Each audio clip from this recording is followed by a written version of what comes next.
Be on the air before roll call? All right, thank you. I remember Bob. Holtzman? Here. Christopher Eagle there? Todd Bersham? Cowboy Wright? Here. Stanley Wooden Jr.? Oh. Tom Holmgren? Royal Yellowhawk? Robert Rosenblatt? Oh. Charles DeBrave Jr.? Bill Marshall? Here. Wayne Frederick? Emily Boyd Belonja? Alvin Bergeron Sr.? Good. Sherry Wright Plate? Pamela Wilcox? Here. Violet Kilzasite? Michael Bolt Sr.? William Kendall? Here. Ben Blackler III? Marion Little Thunder? I'm here. 11. 7, we have a quorum. Lila, can you do our invocation first, please?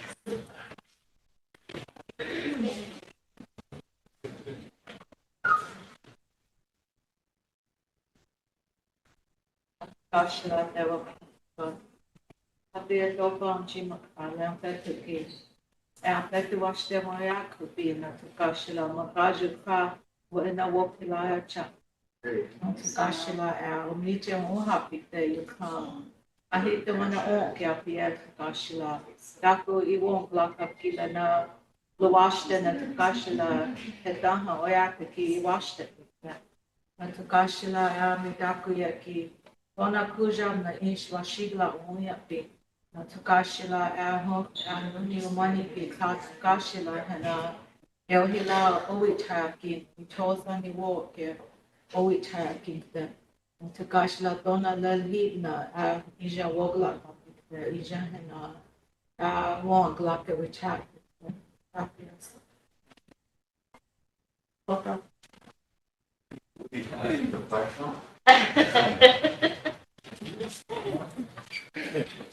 Michelle.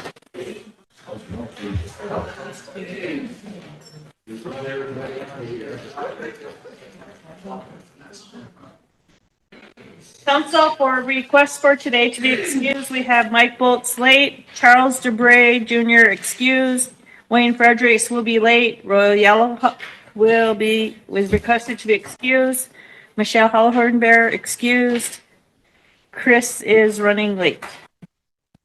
Is there anyone else that needs to leave or be excused? Stan? 11:30 today. If there's no one else, I need a motion to approve. Notes? Second, Tammy? Question, Lila? All in favor? 1, 2, 3, 4, 5, 6, 7, 8, 9, 10, 10. Opposed? 1, Not voting? 1. Motion carried. We'll start the agenda. We need to approve the agenda. We have White River Healthcare Facility that's going to be scheduled to be here at 11. So a motion to approve the agenda. Marion, second. Pellets, question. Stan, all in favor? 1, 2, 3, 4, 5, 6, 7, 8, 9, 10, 11, 12. Opposed? 1. Not voting? Sure. Motion carried. Okay, first we have to know who's going to feed today. No, I'm just kidding. Casino.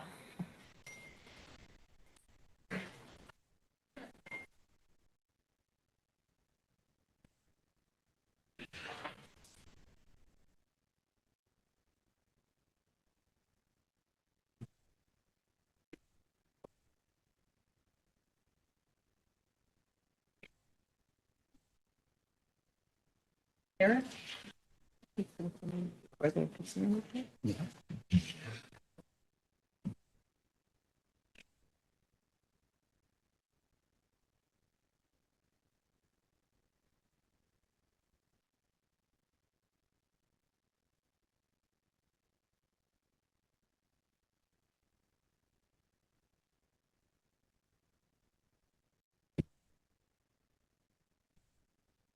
Administration.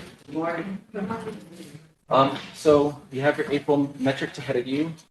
We talked about the last meeting, including some more specific numbers. That'll be on the second to last slide, going over some daily metrics.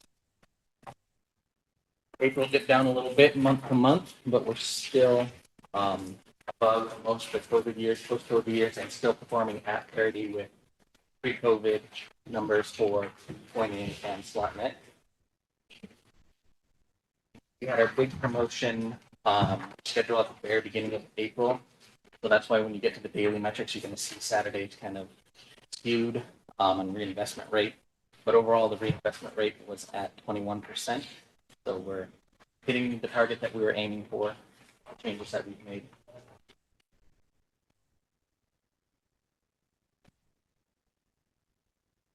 Any other questions? Anyone have any questions? Dan, Tammy? Thank you for coming. Good morning, council. Good morning. Sorry I was late. Went to get my free hamburger over at Bowie, so it's not there. Something free I can get. But the report you always give us is always the same thing. And it is comparing to, I think, previous years, right? That's what you get to. So I'd like to see some changes on that from the graphic. I think it's the same thing. And I mean, I think it was said here a while back that we'll just give them what that is, and they don't know what it is. But again, reading this a lot, it compares to a lot of other things. So, not really having an understanding of what this graphic is, I'd like to see something different. So, if you can bring it again, I'd like to see something different as a graphic, so that we have an understanding of what it is compared to next, previous years, as followed as what we're projecting for, I guess, in the next couple of months here. So, those are just my concerns, and I wanted to address that to make sure that we have something different. Okay, not a problem. Then, and I was going through some of my documents from when I sat on council before with the reports that came from the casino and gaming. I can bring, because those ones are very detailed, very explanatory. I can bring one and share it with him so he'll know what our expectations are. Yes, definitely. That's what I want to do. Because I mean, I know this, what he brought here, but past, since I've been sitting on here, it's more like what, and we've had some downfalls and things to that effect at the beginning of the year. So I just want to make sure the comparison of what you're comparing to the previous years of what we're looking to project for next month to this next year's stuff here. So we have that idea of what it is. Because it's not all the greatest thing, but I think now that the problem with the casinos in, we have to make sure that we're projecting the big numbers we have. So anyway, thank you. Tammy? Okay, so I have a question on your first page, your year over year. Okay, so FY 25 for April, your coin in was over 9 million. Right.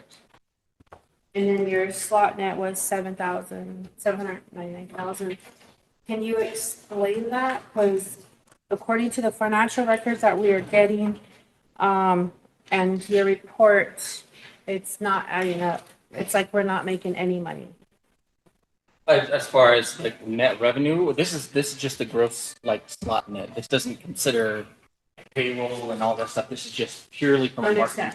So I'm not sure what. Oh. Yes, this will be a question for Mr. Foss. I'll ask my question then.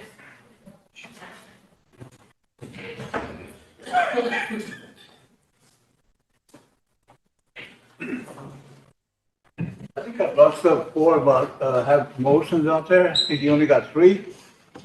I travel quite a bit. I go to all the casinos from Mystic Lake all the way to California because I travel quite a bit. And I've been to a lot of the casinos. And Rosebud is kind of you don't have enough promotions to draw that many people in. See, right now, our people are going east, west, because they have promotions, like slot tournaments and things that would attract people. And a lot of these community members or reservation members are going that way, And the rooms over there are only $50, so they go over to stay the night. Over here, it's a little bit higher, even for travel members. That way, if you get some better promotions, you can attract more people. Thank you. Any further questions? If not, I need a motion to approve his report.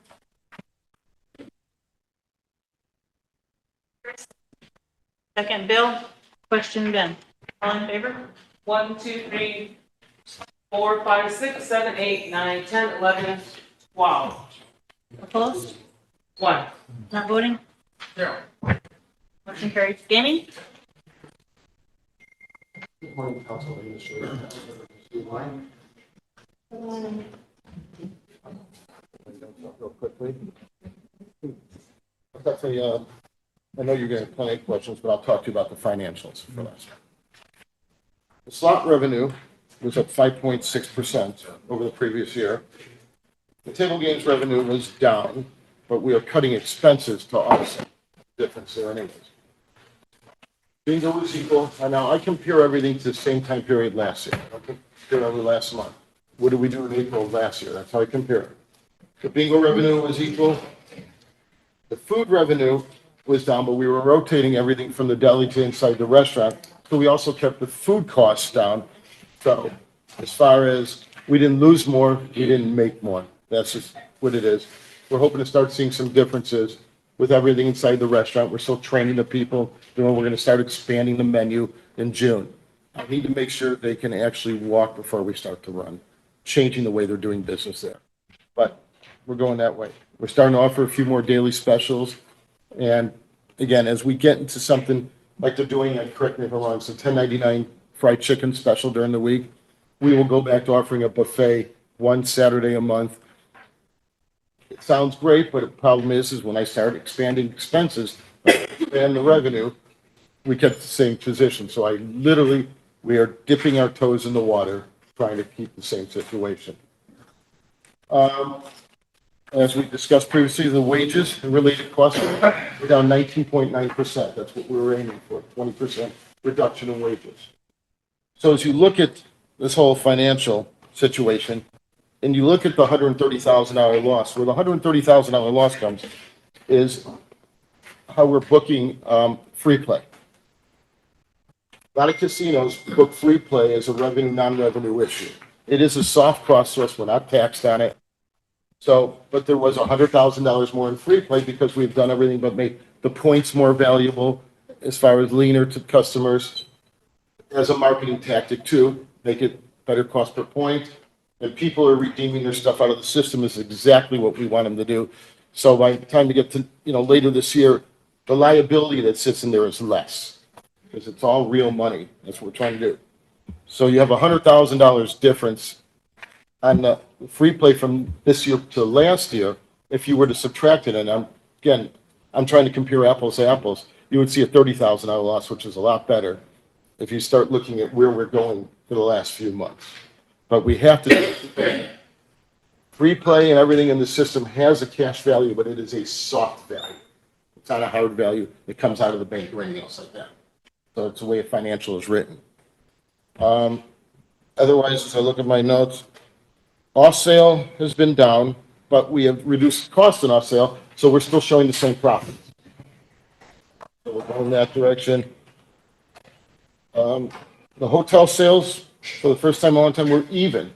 It's the same time last year. We're still talking about branding a different name in the hotel, and we've actually got a couple of responses back from the restaurant. But for the time being, this is how we're looking at it. We're trying to keep, at least we're seeing 3 months of improvement of cost of sales inside the casino. Now I am ready for any questions. Any questions? Ben? Sorry, thank you for coming again. I apologize. I got most of the questions on a lot of stuff, but I guess for me, I'm just kind of, concerned. I just go back to darts again. So, but it's really kind of frustrating a little bit. We have to go play darts. I started up the summer league, and getting. I guess I understand. I mean, they implemented the tags for the underage, but at the same time, or overage, and then also the IDs. It's really kind of difficult when I see that somebody's harassing one more than other with the IDs, checking IDs. So somebody who's been there for a long time should understand, how if somebody's over the age of 21, And if not, they look at, because I was a security guard before too at the casino. If they look under the age, then of course you win a card. But so those are just some of my concerns about, those taking part of it. Because again, in the past, I've known that darts were not a really big key thing out there. In the past year, they were against it no matter what. But sure, golf was one of the greatest things ever. Golf, you can go wherever, even though it's not happening at the casino, it's happening somewhere else. So, but that's just my concern, I guess, as far as, helping and supporting activities out there that help our tribal members to go ahead and enjoy themselves. And so that's just what I would relay to you. I mean, I know how things are going to go out there and stuff. It's kind of difficult, but, and the other thing is, I don't know, maybe I wasn't here last meeting, so was there any talk about the Prairie golf course? Yeah, what is that about? People from Michigan. Okay, they're gonna be looking into that. Okay, so those are just my concern. I was gonna suggest that, again, the darts be out that way also, just because it's closer to the mission area and not going too far out, and they're having conflicts out the casino. Even though I know you as general manager will not allow that, but Internally, it's a security issue. there were some concerns out there. So, but those are this is my thoughts on it. I wanted to see what we can, to help, I guess, again, have our tribal members, I guess, enjoy themselves in the area where we should be helping them and supporting them rather than always harassing them in a sense. So that's just what I noticed out there, being out there. I rarely go out there, but that's one of the things I enjoy too, because I do play darts. So it's just my concern that I see now. So that's what I'll address this. But that's the only thing I've had. Thank you. Anyone else? Tammy? In comparing the April report here on your financials with what our marketing director gave us, there's a $25,200 difference. So that's what I'm On the positive or the negative? on the positive. Okay, I'll look Slot at, revenue, casino, and then what he has written down. I will personally look into see if we're measuring something different. I'll send you an email back on that. Okay. And then another question that I had was last meeting, we requested that you bring your accounting department down. You didn't request it to me, you talked to the gaming commission about it. It wasn't requested in my part of the meeting. I did mention it to Kathy Yeah. to have you bring them down. And I'll tell you, I'm gonna respectfully tell you that I don't think that's the best idea. In our accounting department, I have one lady that's been there 2 years on payroll who is still learning, who's still making mistakes. I got another lady that's only been there a year, and two ladies have been there 3 to 4 months. They are literally what we hire them as, is to collect the data. It goes to the gentleman who's doing our accounting. And just to give you an example, I understand what you're saying. NGM in Detroit, I'm just using an example because it's easy. 3 casinos in Detroit and city probably do $100 million. Massive business. MGM doesn't put a CFO at 3/4 of their properties or controller. They have people almost doing the same way we're doing it because it's a control. How they see it's just a control of information coming or not. To bring people, and again, I'm not trying to argue. I said to bring people in who earn hourly wage and basically their job is to collect the information, turn around, go through things, make certain things balanced, and put it into a folder that the person we have hired to do the accounting work can post it to the general ledger. It's unfair to them. They're not going to be able to answer 98% of your questions. My point being, and the reason why I felt they should come here is because in the past, there was always an accounting person here. I noticed that you've been bringing your HR person, which is not here today and wasn't here last week, but there's really no reason for HR to be here. So, but your accounting will help give us an explanation on what's going on out there. These people that are there now, they're the ones that took over after the accounting staff resigned at that one point in time. They can be able to provide a history to this council and to the public on what exactly they found, their findings. They don't find Because we need to hear that. I was there, Mr. Foss.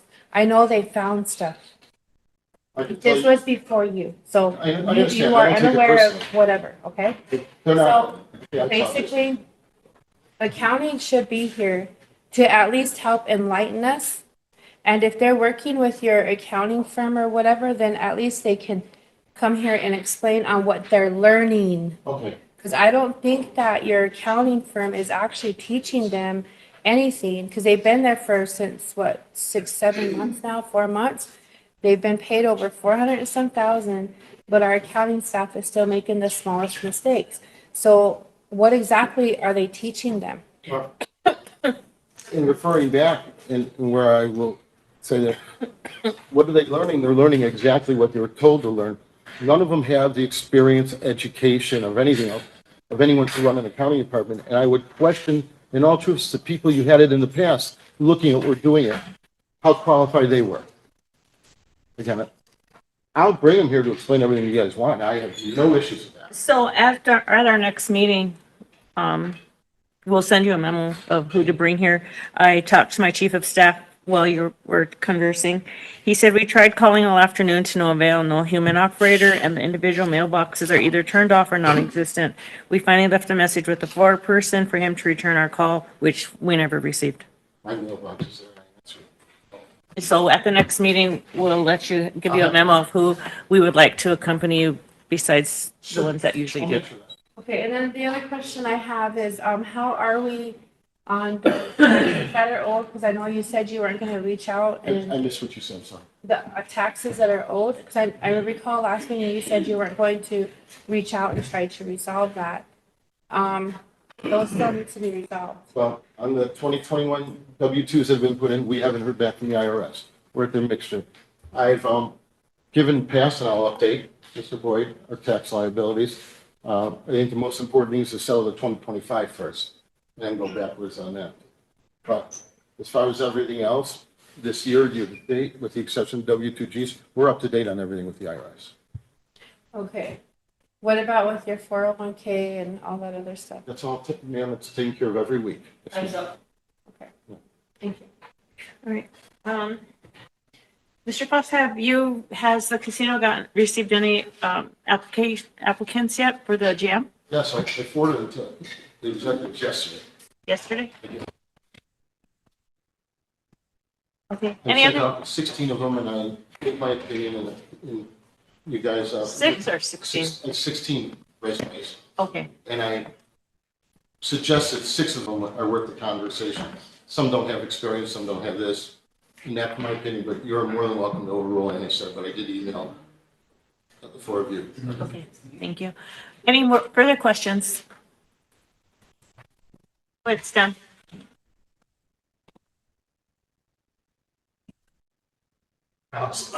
Yeah, been out there talking to other people about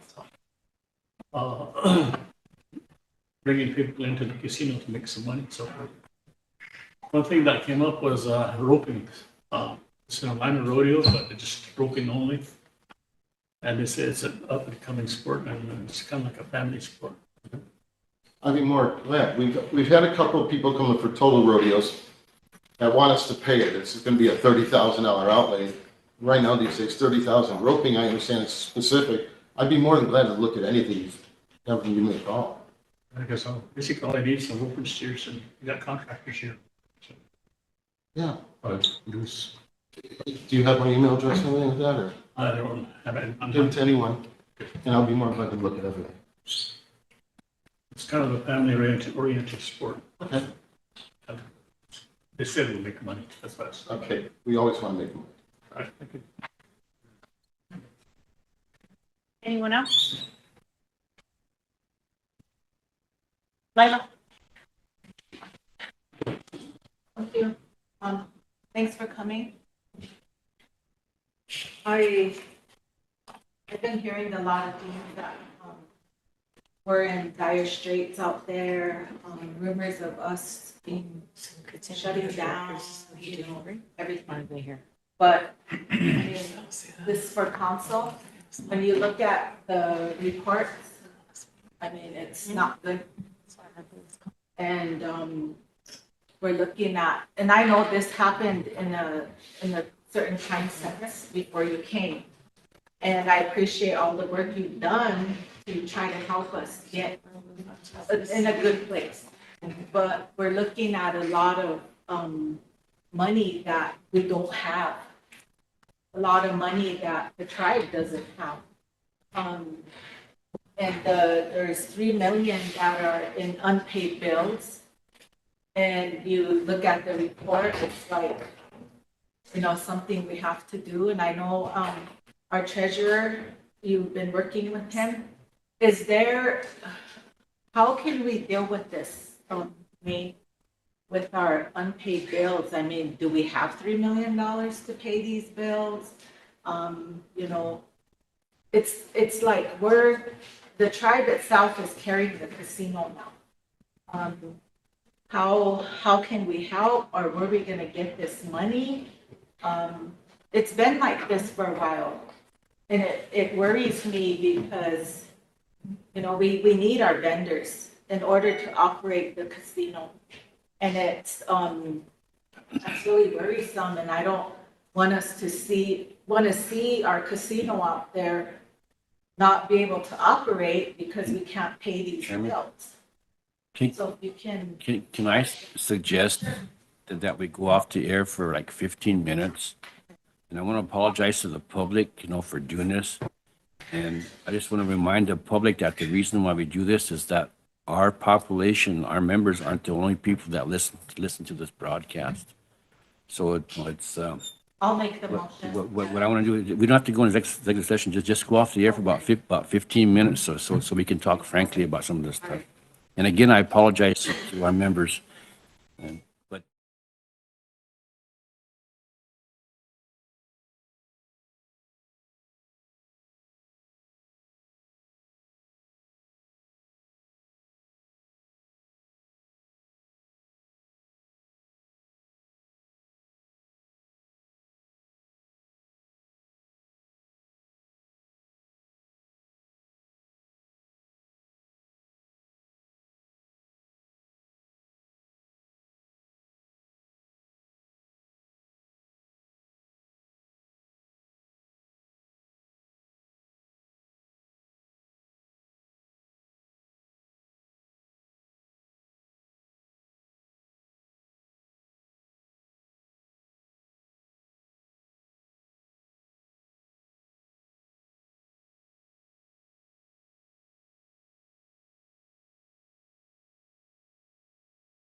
Right back on to I don't- our. Do you guys have questions? All right, hold on, Kellen.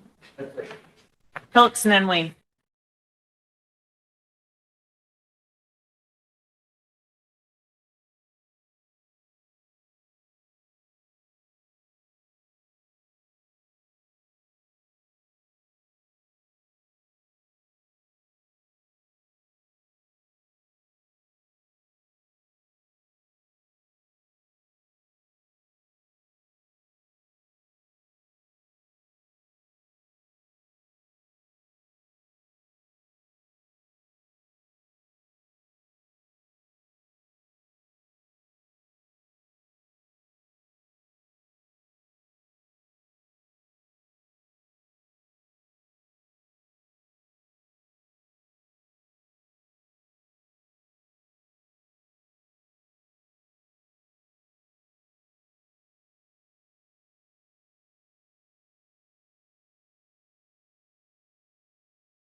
No, he said. He skipped. Go ahead, Tammy. I would like to make a motion, whenever we do set this date with, the casino in 2 weeks, that, we provide a Zoom for Mr. Robert Fry.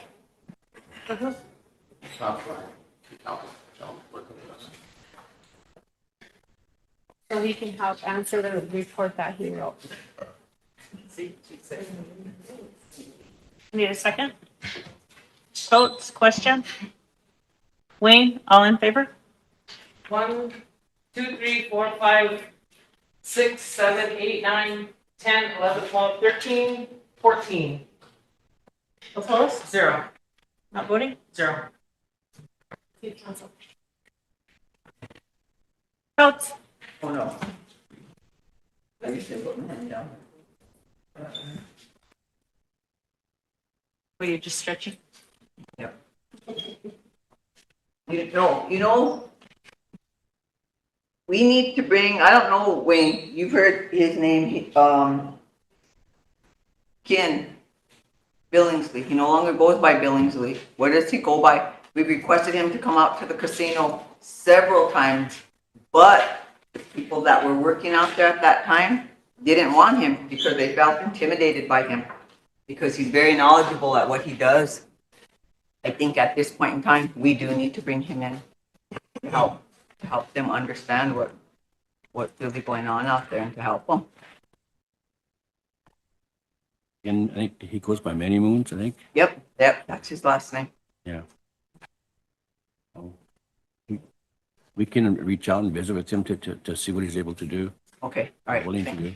Okay, thank you. Any other questions for Mr. Fox?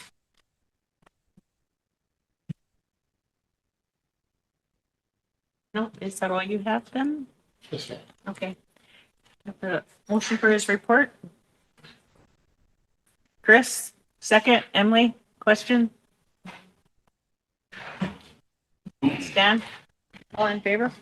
1, 2, 3, 4, 5, 6, 7, 8, 9, 10, 11. Opposed? 1.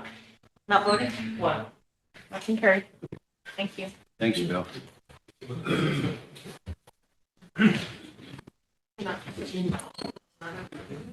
Thanks. Yeah, definitely. See you. See you, sir. I want to see those. My emails on there. Yeah, I want to be able to touch you guys. Yes, that's.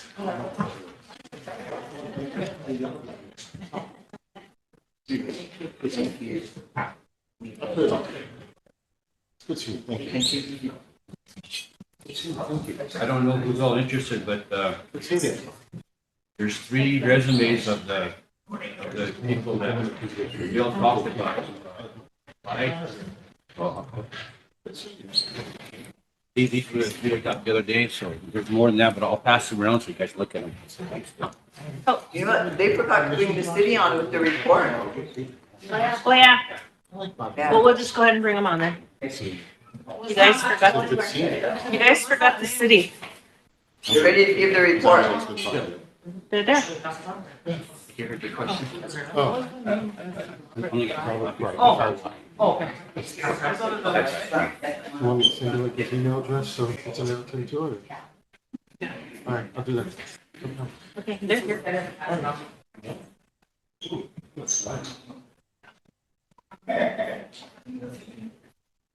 Council, we have the city of Mission here. They were supposed to be part of the casino report, so they're up next. I sure hope the city of Mission brought over a horn of plenty of money here because we need her. You can move it over so you guys could all get in. Put it in front of me. Block you out. Put it in front of me if you want. Gabby, you want to take that? Yeah. Jack in my chair here. If you guys want to introduce yourself, please. Good morning, Council. My name is Bob Sanamar. You guys all know me. I sit on the Mission City Council, and just this is my second term, and just with this term, my colleagues named me as the president of that council. So I'm here in that capacity. With us is Linda Vargas. She's also on the council. Dan is our city manager. Heather is our newly elected mayor. And Cole, he supervises our maintenance program at the city. But what Gabby brought around is a plans for the swimming pool. And that's one of the main things that people in our community talk about, and they talked about it for years, was establishing the swimming pool. That swimming pool is going to be an $8 million project for the city. And we've been working on donations, and what are we up to now, Dan? 340,000. That's where we're at when it comes to an $8 million project. But we're at a point where we need to have some type of a revenue. Second to this project that we have on the swimming pool is our Main Street project, and I think all of you guys have driven on our Main Street and seen what that's like. So our budget is small. You know, when you talk about bringing a pot of gold, we don't have that. We pot of coal. But we need to look at revenue items. And one of the things that we talked about, and maybe establishing something for our youth, not only at the swimming pool, but what can we do to generate revenue? And we wanted to open a golf course. We wanted to build a golf course. We know there's a golf population within our communities that right now, the Prairie Hills Golf Course, over the past 5-6 years, it's deteriorated to its back. We secured land, and we were going to build a golf course from scratch. I talked with Wayne about it, and then later had conversations with Mr. Foss that, hey, the wheel, why reinvent the wheel? There's already a golf course out here. If we want to manage it, we want to open a golf course, let's get into a conversation about possibly managing that casino out there. So we're just in the very beginning phases of these talks that we've had. I think we've had maybe a couple with Mr. Foss. I talked to Wayne a couple different times about it.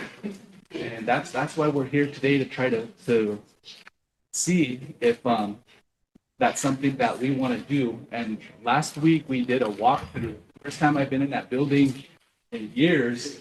And I like to turn this over to Linda. And she put together a slideshow presentation, and she did a really good job last night of presenting it to our council.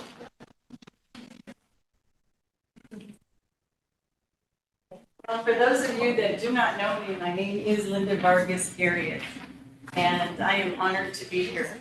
I've been on this reservation for over 40 years. Can't believe it. If we can get the slideshow going. Yep. If we can get it going. We did do a walkthrough, and It's not on, Kellen.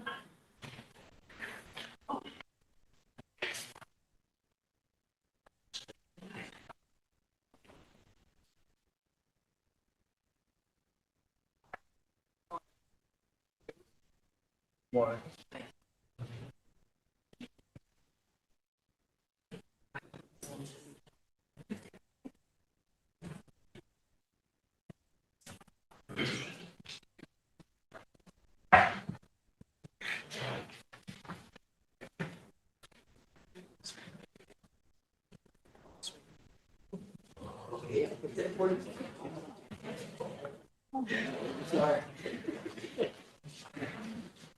it's on here, but it's not on there. There you go. Sorry for the technical difficulties. It's coming on Is it coming on? behind you. Oh, it did. Kiana went off.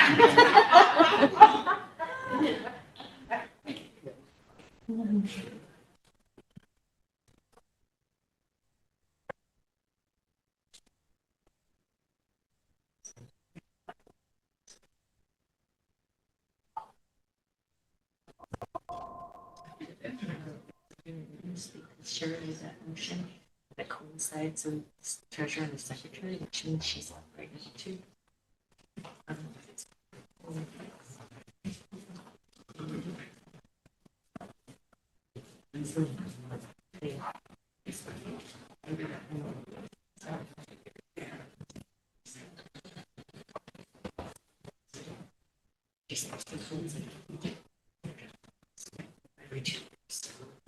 Let's see if we can get this going. Before it gets. All right, so we did a walkthrough. And again, just like Toad said, we have to have a plan. And we have hopes and dreams for this pool that you're seeing. And when we thought about the pool, why not a Clover ballpark? Because we're moving the pool, and we're wanting to do a basketball court. And of course, we've got to get our park a little bit of an uplift and walking trails. And there's a golf course, but you can't have a golf course without a steakhouse. Yes. And so here it is.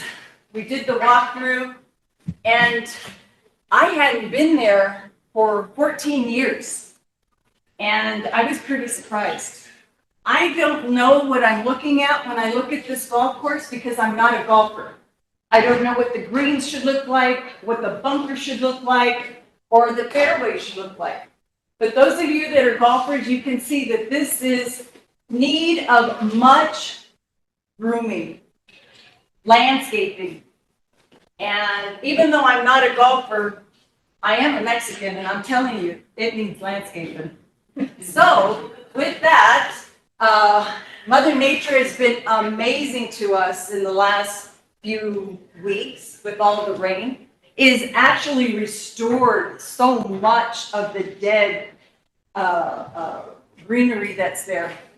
But you can see we had Danny go out, and he has, I will call him an expert in, what? Not photography, but although those pictures are really good. No, he does a lot with he is our water management, yes. So taking a look at what they have, one of the reasons we would even consider doing this is because of the staff that we have. We have a finely tuned staff, but they came from your programs. They were trained by your programs. And here we are now. We have them. And I'm telling you what, they're pretty amazing. There was a little bit of a hiccup there. What was it? They had that water break, and they thought it was going to take them about a week to fix it. Our guys went in there, and it took them 1 hour. The city has tools, they have equipment, and we have skills to do a good part of what it takes to bring back the golf course. Again, just taking photos of what's out there, a few of the photos of some of the equipment that's still out there. You can see, and we're actually going to go inside now.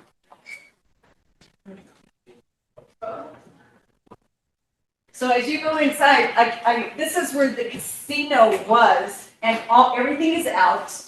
The floor has been raised, and we just wanted, it would have been great with some difficulty to get you all there to actually take a look. So with this part of a video, the rest are photos, so just bear with us because it is a little bit of a joke there, here and there.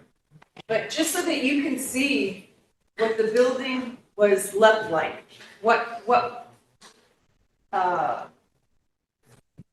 whoever goes in there would have to be working with. And that is where the casino was. Those are those bathrooms there. Coming out.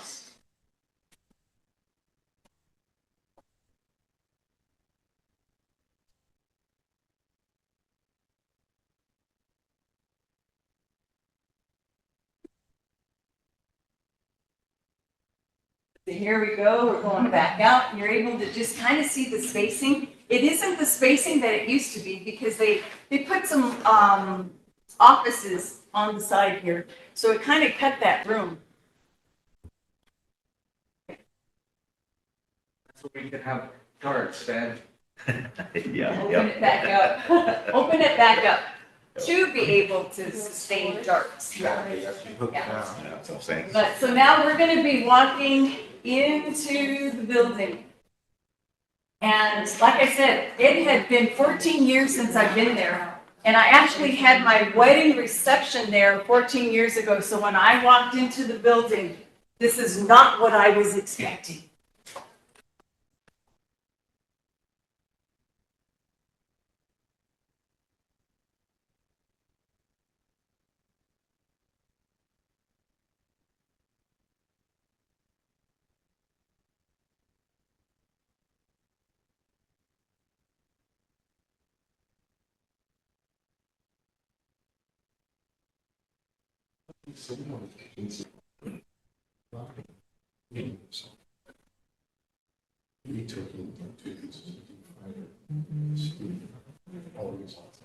Are some of you guys familiar with where the bar used to sit? Up there, this is the hardwood flooring that was behind the bar. And that there was a water leak, and the water leak pretty much destroyed. That's where the water leak was, but the hardwood flooring, as you can see in the next few pictures, it all started to peel up. So that's all gonna need to probably be replaced. And that's a picture right there that's gonna. So there, yeah, there's the flooring, and then you can see where it's warping. There were some areas that it was a little scary to walk on, but apparently the staff had been let go prior to the cold season, and so they didn't winterize it. Because of the not winterizing it, they did have a break in there. That water all ended up in the basement, and in the basement, you'll see some pictures later on. You get the picture here, what we're trying to show you, but there's black mold on the walls, probably 3 foot high, surrounding the entire basement that would probably need to be replaced.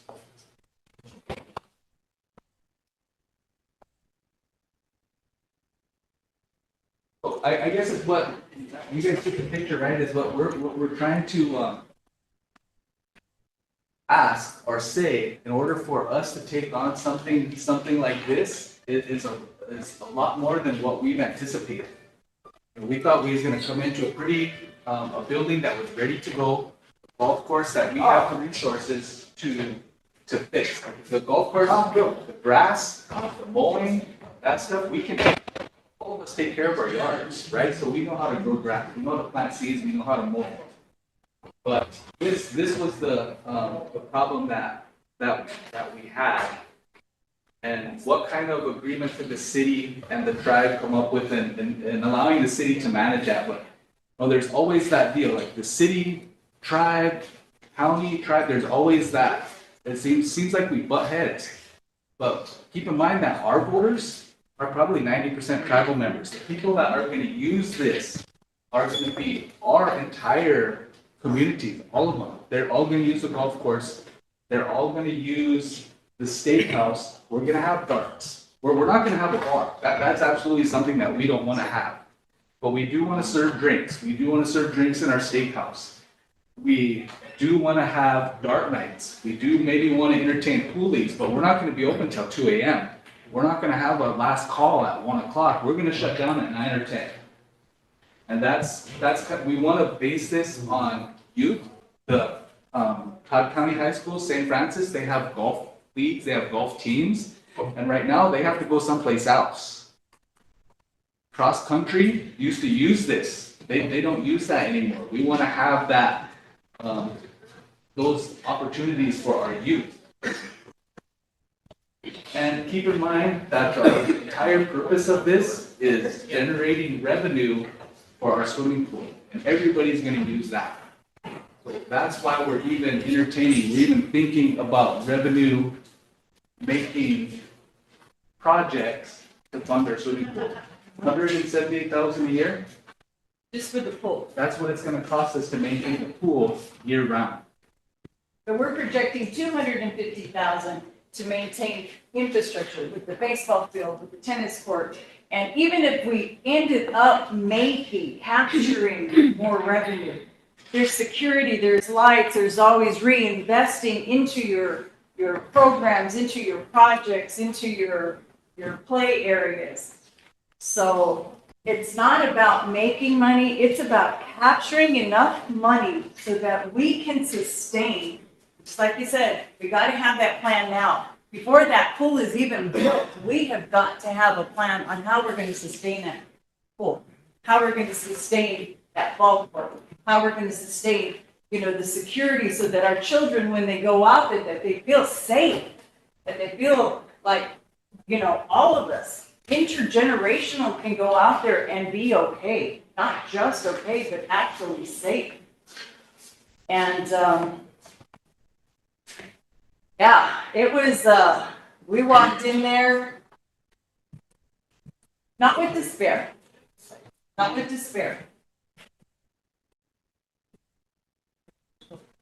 You know how we are here in this community.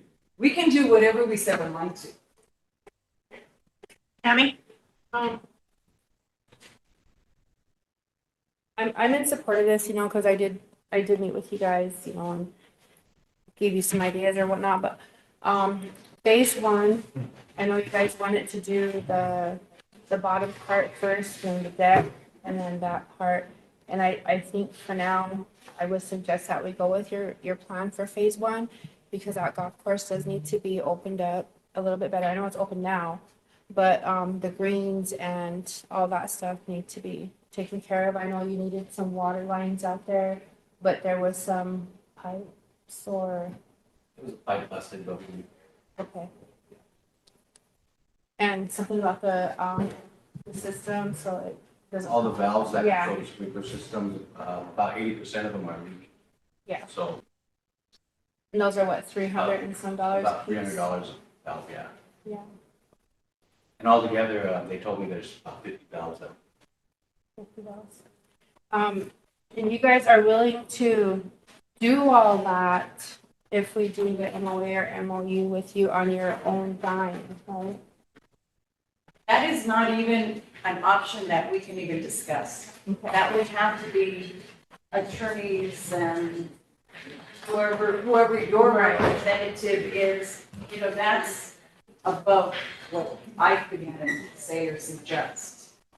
Because that building was bad. It was repaired, it was neglected, and it was bad. And, you leave any type of building, wide open like that, no maintenance or anything, Mother Nature's gonna take over. Pipes are gonna bust, such as what's going on. But it's a waste of, a good building. And I feel that we should see what we can do to move forward. I think that's what we're asking today.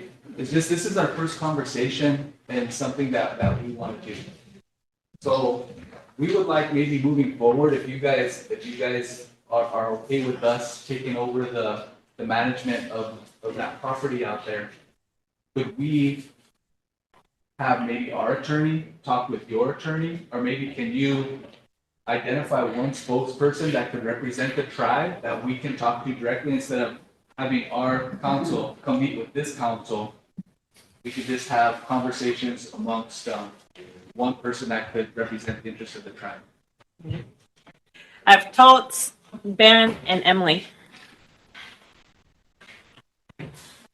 Holy buckets. Pretty sad looking at that building. We've put millions of dollars into that building, and look what it looks like. Now we have an opportunity to turn that whole place out there family orientated. And look at the shape of the building then. We have so much to do. We need to keep track of everything that goes on from here on out, every motion, so things like this don't happen. But if that building was in better shape, they'd be in better shape financially to take it over and get it ready for the communities, for the people. So I'm all in favor of this also.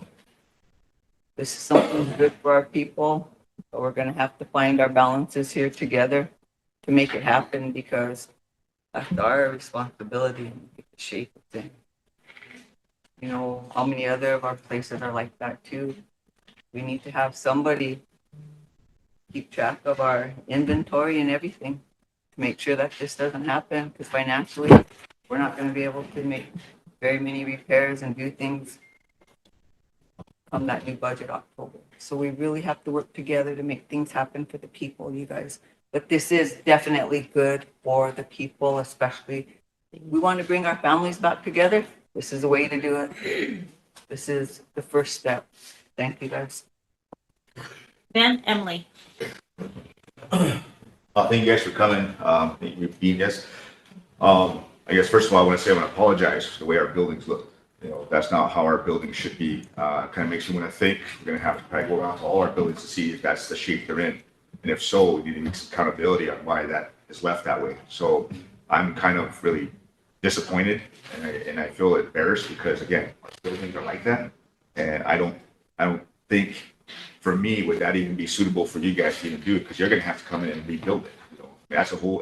That's beyond what going forward looks like. That's going backwards. So for me, I guess it's I'm supportive of it, because yes, we do need something out there. It's just sitting out there, and it's gonna get worse. So I'm in support of this only because it's gonna be, again, family oriented. We're gonna have a lot of activities out there.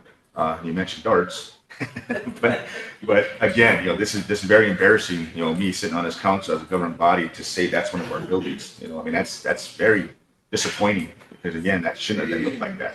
I know the casino had it. I know they mentioned it a few times, but these are things that we are realizing as opportunities come up. So again, with the casino, they're having opportunities too, but this is a good opportunity, especially within our tribe, within our county, I can say. So for me, I would support this because it's something that we need to make positive for our communities, both tribal and county-wise. But I know the money that you guys are trying to get, I kind of feel that we should probably help out in some way. But again, with the upcoming issues with the funding process in October, we're anticipating a lot of stuff like that. So I guess with you guys, getting that funding out there, I do support that. I think that we should probably work together and try to get something to help you guys to achieve that goal. As far as with the swimming pool, everybody wants to see these types of things on a reservation, no matter what. I mean, I like to see it here on Rosebud, but I know you guys are doing twice as much. We should be looking at that too, but we're not. So that's one of our disappointing type of aspects of we're not looking out for our youth or even our family. So, but that's just what I want to express. But the question I have is, you guys just want to manage it, right? You don't want to, you're not trying to take over anything. I mean, you're not, what? One of just the manage things it. that we have to remember is government's government. Yep. We have our own zoning. So that building, that property, it's not even in our zoning.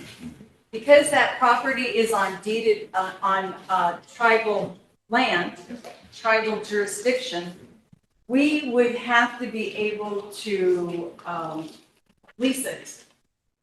Okay, we have to be able to lease the land. The building would have to be ours. And the thing too is, you know, we were making plans, and when you're working, unfortunately, when you are working on deeded land, you have so many more funding revenues, you know, just so many different ways that you can get more money. Because we're small, so whatever we do out there, so it's not like we don't want to pay you, we can't. It's not that we don't want to give to you, it's we don't, everything we do, we're gonna have to take it out of, modify our own budget, out of our own savings, because we cannot borrow on your property. And I just want to make that very clear. We do not want to offend you at any way. However, our hands are tied as far as what we actually have, what we can actually do. But I will tell you, we will give it our best shot. Well, the reason why I'm saying that is because I know with the amount of money that's going to have to go into that, you know, I really hate to keep you, or I guess, have you guys get stuck with that type of funding issue, because it is our responsibility. It was our responsibility. I know you guys have other issues, you know, as far as like the roads and Mission. You know, I know by Ace Hardware, it's really kind of bad.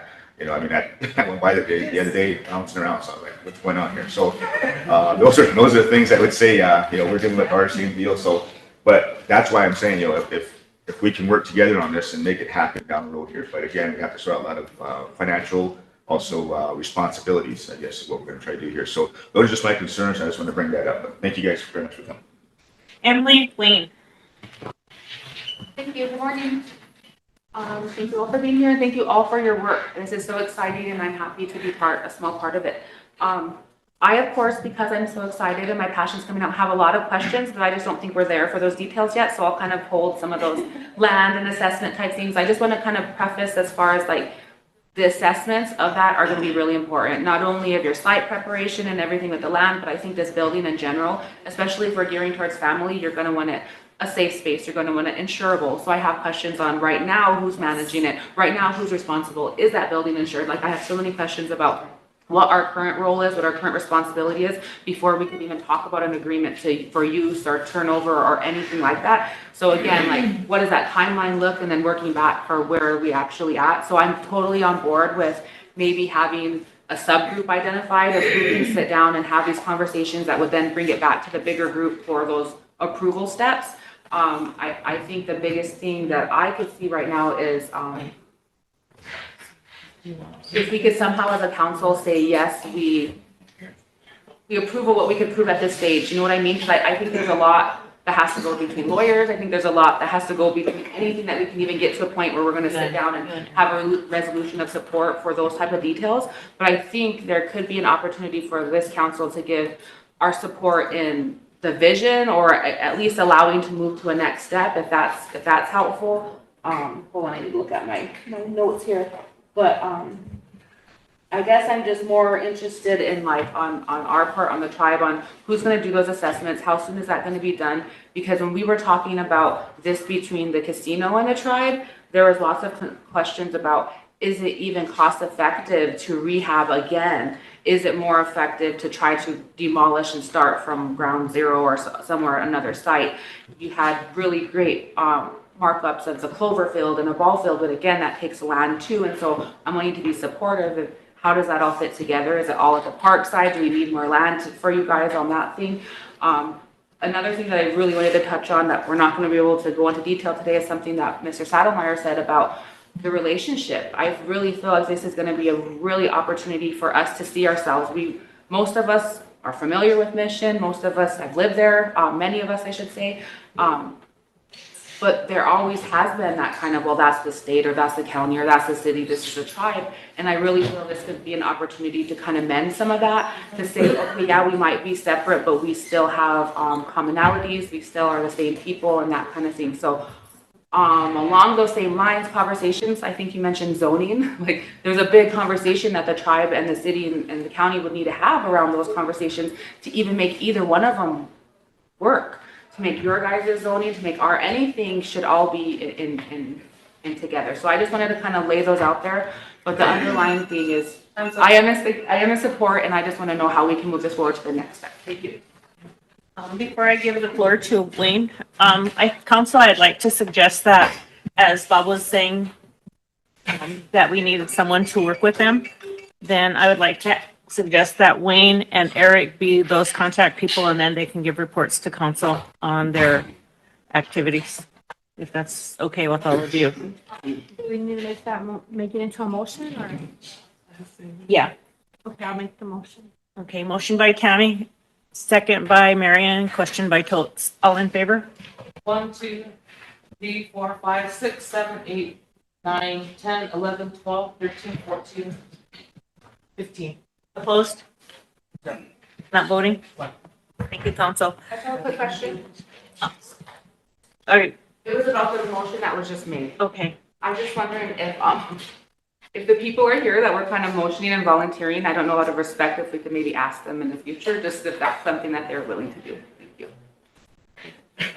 I did talk to him. Okay, we didn't have that Yeah, conversation. I had that I just want conversation. to give everybody a little insight on where the pool is actually going to be, and then you had a question about the ball field. The pool is actually going to be located at where our baseball field is currently, so that'll be just west of the old pool.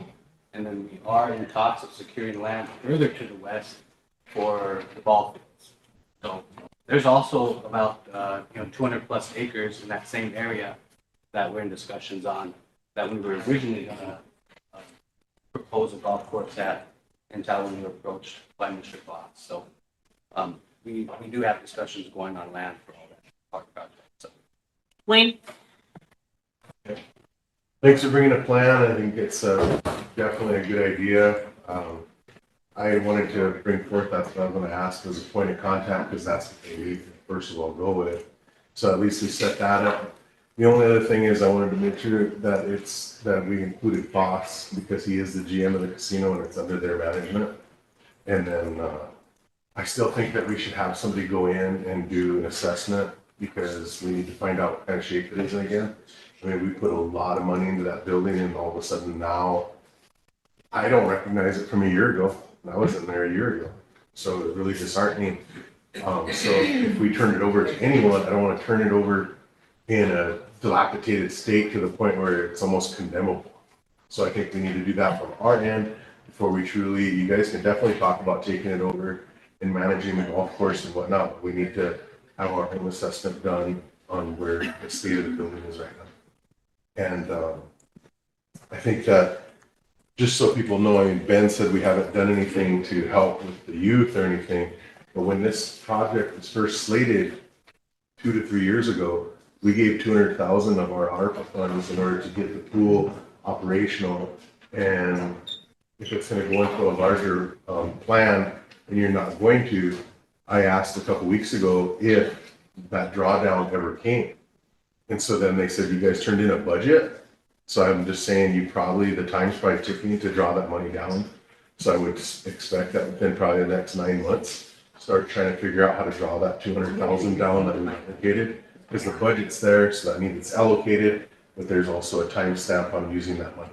Yeah. So I want to make sure that's on your radar. You already actually have money for it. They actually did drop down 2 years of cycle. They said it hasn't been, just the budget was submitted. And I'd like to see something, because I mean, that should at least, it's gonna take you a lot of money just for design and development. So if it has to be rolled into that, then, let's do that, and we can probably figure out in the future with the uncertainty of right now. I sure hope we can put forth a bunch of youth monies, because we had slated and identified a lot of those monies in the tribe for the youth. And if we're not going to have a unitized, centralized youth center, then this is probably something that we need to start pooling from our different line items in order to help. Thank you. You know, with the condition financially that the casino is in right now, wouldn't it be a good for us to let them take the golf course over right now and start that process? Because they'll be there. They'll make sure that nobody's cheating on, you know, getting out there and golfing and making sure so they can, because it's prime right now. It's really green. We need somebody out there who's going to take good care of it while it's green right now. And at least start that process. Did we have insurance on that building? Pretty sure it's under our blanket policy. I'll double check, but I'm pretty sure. Because you know what? I feel that we need to do what we can to help them with this dream. It's going to be real, but we really talk about our people and our youth that set up. You know, and maybe something later down the line, we can start planning to have smaller things in our communities too. But I think that we need to make a move on that golf course to get that off your hands anyway, so you don't have to worry about it because you've got a lot to deal with right now. We have some pretty high expectations of you transitioning into this new person, with this new person coming in. But I would like to make a motion that we at least let them take the golf course over. If you guys are willing to take the golf course over right now and make that transition, are you guys capable of doing that right now? Totes, before you make your motion, I'd like to suggest that Wayne, Eric, Mr. Foss, and the city sit down and meet, put the plan together, bring it back to the council, and then we'll move forward with it. Let them all meet on it and have that discussion so there's an actual plan in place. Sounds good. Okay, thank you. And if there's no more questions, we do have the White River Healthcare slated for 11 o'clock. We're like 20 minutes past, so if there's no other questions, Mike Bolts. Yeah, I just, is the golf course open now to play? It is, okay. So the golfers, some of them anywhere have it, right? Okay, Wayne? Boyd? I want to throw something out there that's probably controversial. But being we're talking about cooperation of different governments. The city of Mission years ago used to have a liquor store. That liquor store used to generate, like 20 years ago, almost $1 million in revenue. If the problem we have now is that the two jurisdictions can't agree upon the licenses because the state law says that the license has to be offered to the municipality. And the municipality refused to get a tribal license. So we have a standoff. Something like this, even though it's controversial, if the two parties got together and agreed that all the revenues would go towards this project, and that might be a source of income to pay for a long-term loan. Just throwing it out there, but it's really controversial because of the liquor one and the jurisdiction, but it can be done. I just want to throw it out there. Okay, if that's all, then we thank you all for coming and we'll be glad to move forward with this. We'll just have you meet with Wayne and set up that planning meeting, okay?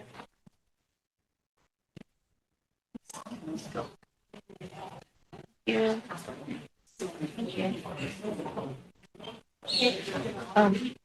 Yeah, hey, put together a plan for my emergency statement of emergency as well as,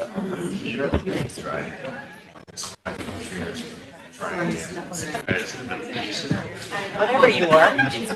Yeah.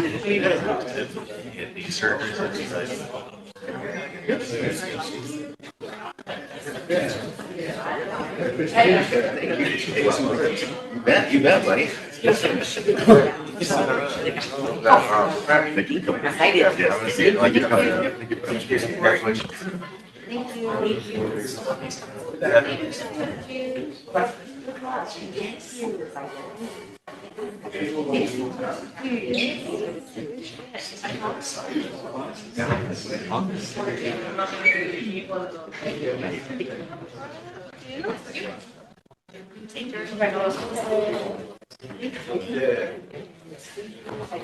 I lost you.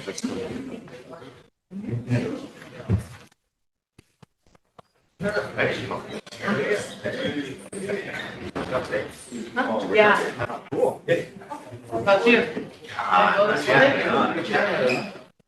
Yep.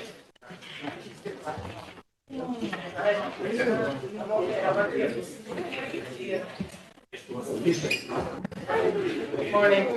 I appreciate it. Morning.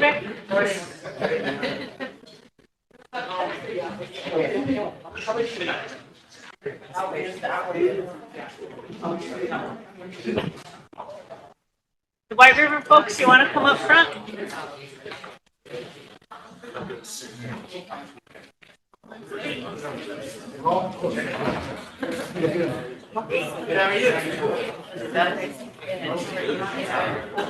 Just trying to get that one point back here. I'm ready for some sun. I just came from Rapid because I'm in a summit up there, but I can't actually do the meeting.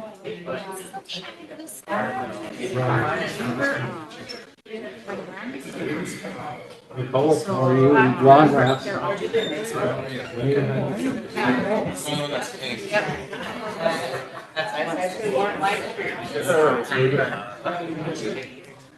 She's really smart. Oh dear. She's still pretty independent. I know, telling me what she could. She.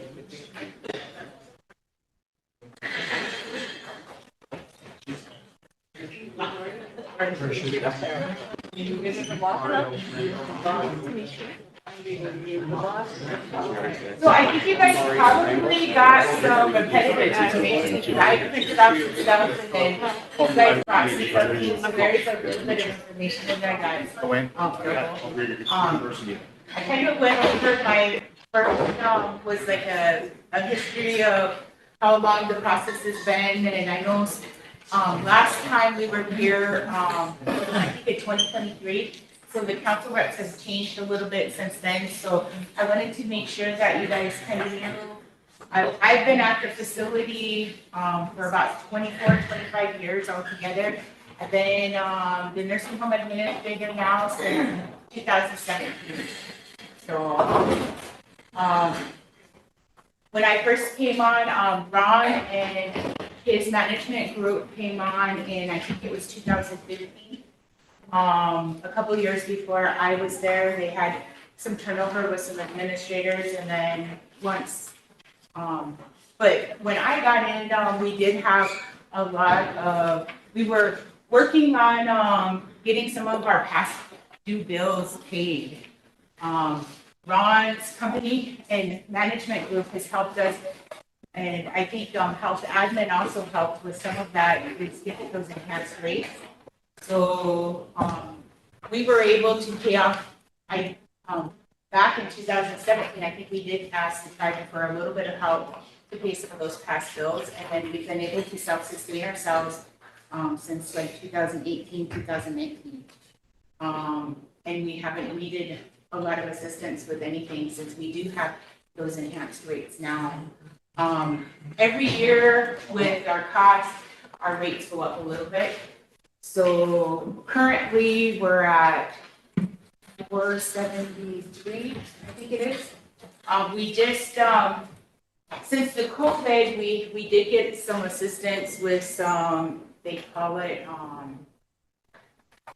the COVID grants, and, they helped us with a little bit of money, so we got some of those enhanced rates with that.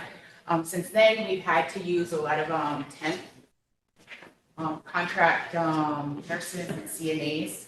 We would love to have, our own employees at the facility, but sometimes that, we still have to have somebody there taking care of our residents at all times, so, it fluctuates.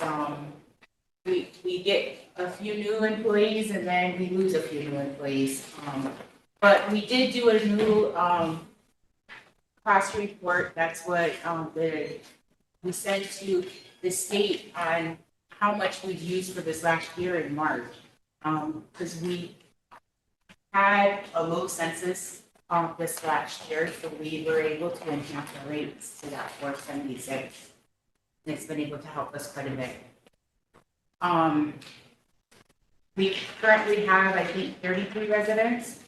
We're looking at, hopefully, our ideal number would be like 37 residents. We're still able to self-sustain ourselves with 33. But 37, we would be bringing a little bit of extra in, so we would have that reserved for us. But our facility is 48 years old. It was built back in 76. We've maintained it the best that we can. It's slowly falling apart. Our foundation has moved in the facility. Back, I think in 2000, I would say probably 2014, 15, they did do some work on the foundation. And I think it was around 40,000 to move the foundation up on the west side.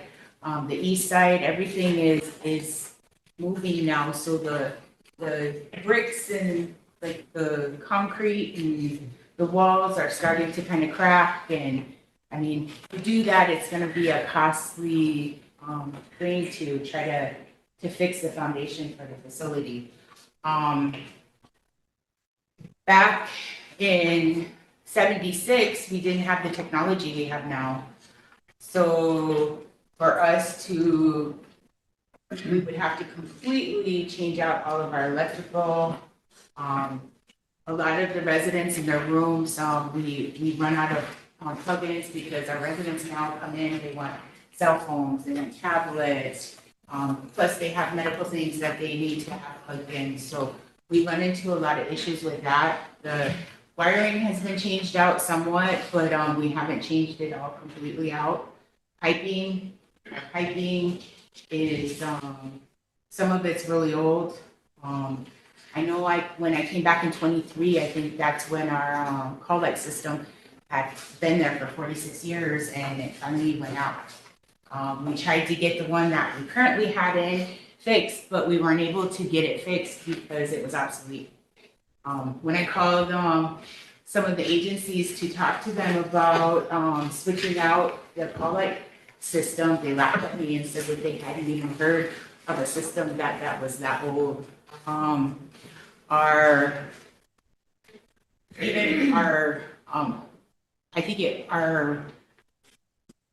fire system was put in like 2012, 2010, as obsolete now. We did have some pipes that broke in our sprinkler system, flooded like the back area of our facility. And it took us a good probably 6 months to even get that fixed because they had to get parts made for it to bring into the facility for us to be in compliance with our sprinkler system. So there's just a lot of things that need to be worked on in the facility, and we really need to move forward with getting our new facility. That's why we've gotten to this point now where we're ready to do our bonds and to get our facility. We do have some of the pictures for the new facility for you guys to look at, but I will let some of these guys visit with you about it. We came for a resolution to, that way we can get our bonds out there and we can get them sold and we can move forward with our construction. This is Mario. He's the head of our construction and architecture. Thanks, Brandy. Yep. Thanks for having me here today. So, I'm Mario Rangel with Rangel Construction, second generation company. I was born and raised in Rapid City, South Dakota, and My family has been doing medical work since actually the original construction of the hospital in Rapid City. And we've also been doing tribal projects for nearly 30 years. Most of that was done by my father, Richard Randall, and I apprenticed under him. So about 6 years ago, we were reached out to look at this project with Brandy and with her team. And we've spent that time working through the design of the facility that you see today and trying to develop a project that is that meets the needs of today's needs of caring for the elders, and also is within the budget that we've been told can be afforded by this facility. So it's been a real team effort. And so in that regards, we were hired as a design build contractor. So we have the architect underneath of us, which is LSE Architecture, a long-standing relationship with them as well.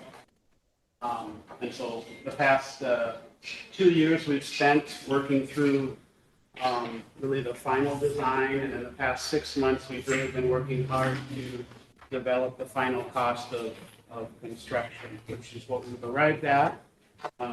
We're ready to start work if things go well here in the end of July, and we anticipate about 26 months for the construction time frame.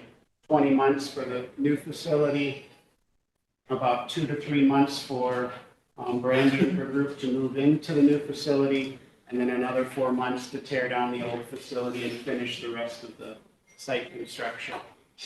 And I believe we have LSE on the line to run through the renderings they've created.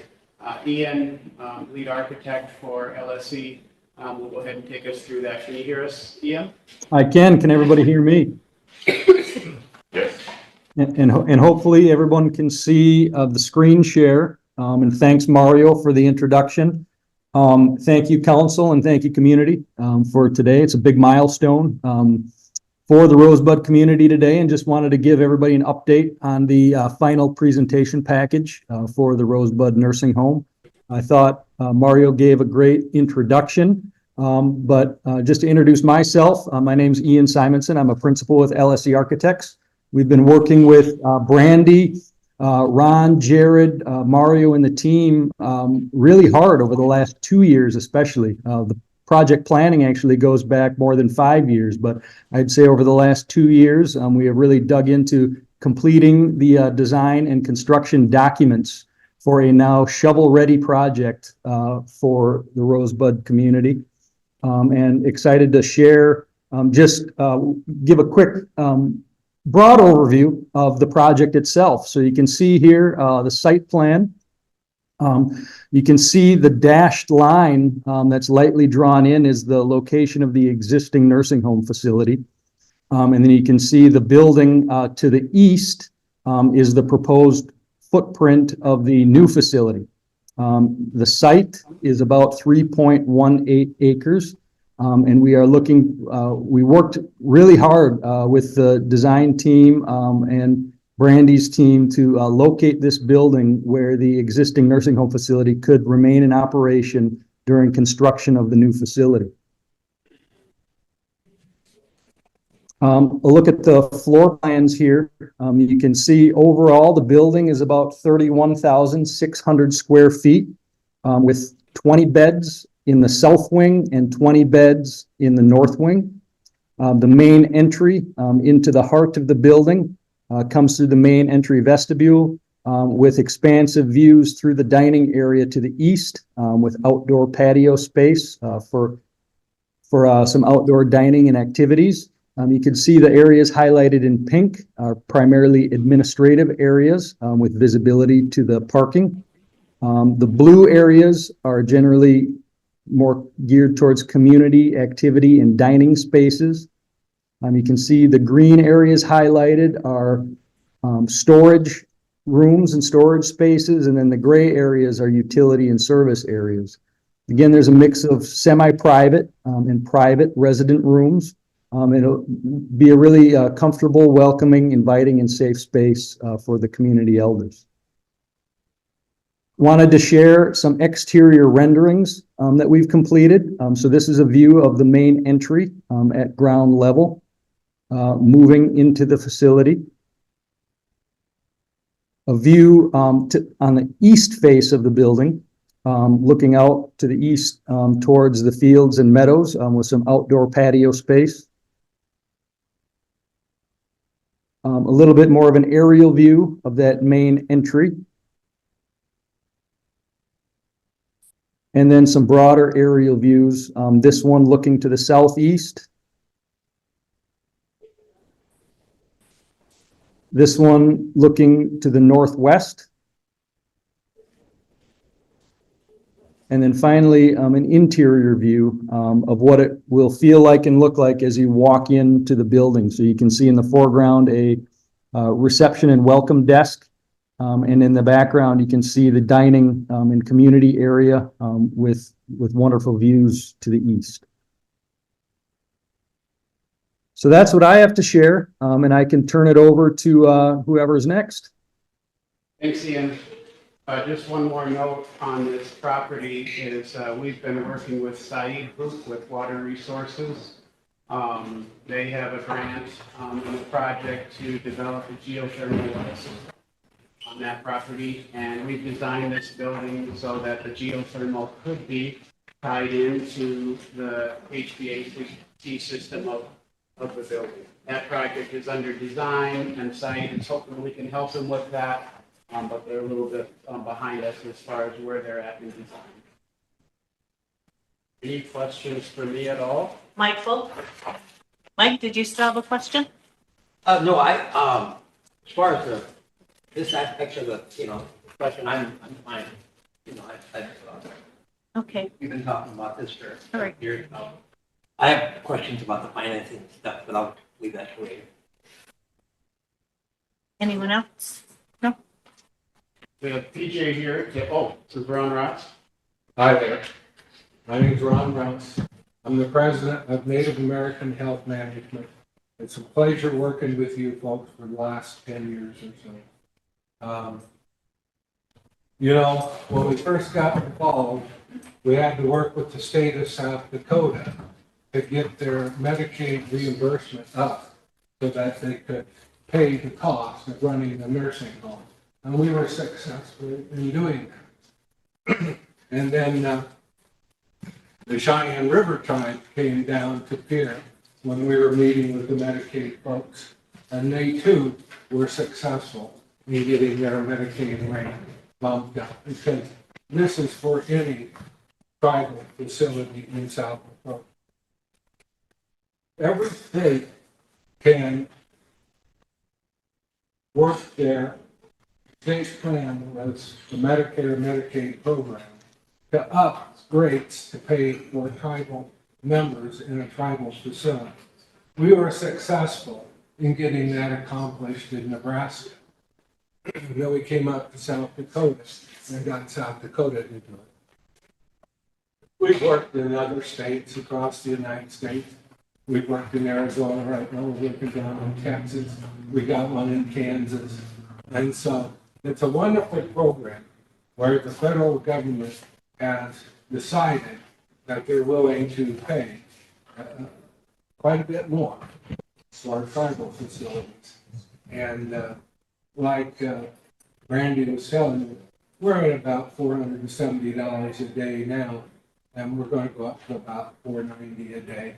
And then when we get this project done, it'll be over $1,000 a day that the government will pay for your members to live in the nursing home. You can't beat it. It's the best thing on the block. And you have to be poor. Well, most of your elders are going to be poor, so they're going to fit that definition of getting on Medicaid. And the federal government has been very good at working with the state on getting the Medicaid rate up there. We got another facility here in South Dakota that we helped them just a year or two ago, the Flanders tribe. And that facility is getting about $1,600 a day for their members. So It's a program that works well. We're talking to Lower Rural to see if they want to go ahead and build their nursing home. We'll see. I think so, but you never know. It takes a lot of communication and understanding. But I'll be here and I can answer all of your finance questions you might have. Gary works for me, and he's our regional manager, and so he goes around to the different facilities, and he helps them with their operation things. Randy has an operation question. We have nurse consultants that go in working at ED, and we also have business consultants that work with the business office if we need that expertise too. So please review that resolution before you pass it. Mike? Can you speak to, sure you can, but the current situation with budget things in Washington? Well, as it's going to affect Medicaid, you know, and Trump, big beautiful bill, and yeah, we hear a lot about the it's more Medicaid. about, they say it's more about eliminating waste and abuse fraud, you know. Yeah. But is there a possibility that it may go beyond that? You know? Not that I'm aware of, Mike. But obviously, we would want to have some comfort level there. You know, Well, we're not hearing anything that the Trump administration is upset trying to do anything with this program. You know, this affects all the tribes across the United States. We're not hearing that he's acting. We hear that he wants to get rid of the fraud and abuse that's being done by providers. And of course, we don't support that. You know, people do funny things when it comes to money. Sometimes they. I think we would all be fooled if we didn't believe there was a lot of fraud. But it doesn't happen out here in Indian country. And at some point, I'd like to talk about the bonding. Sure. Yeah, we got PJ here with the bond company. Well, I'll be here, so if you have any questions, just holler. I seen that, I was like, I'm not even. 125.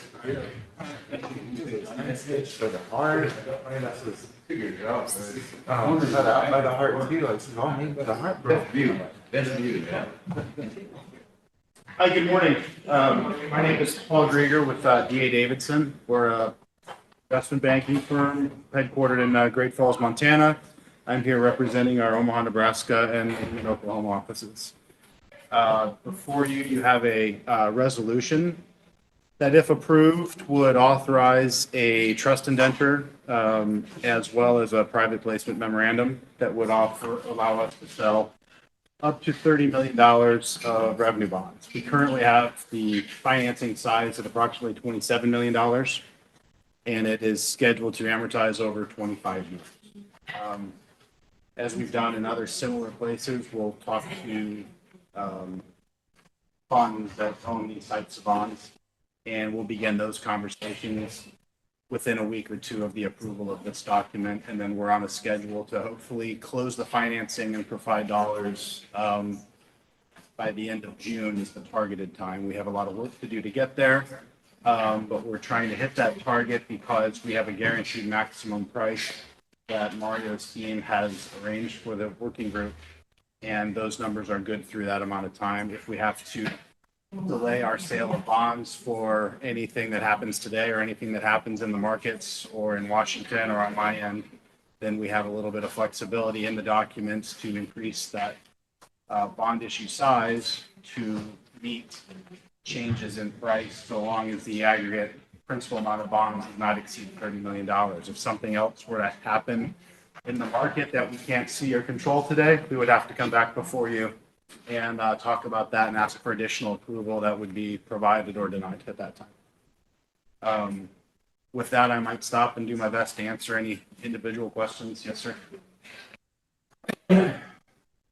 With trying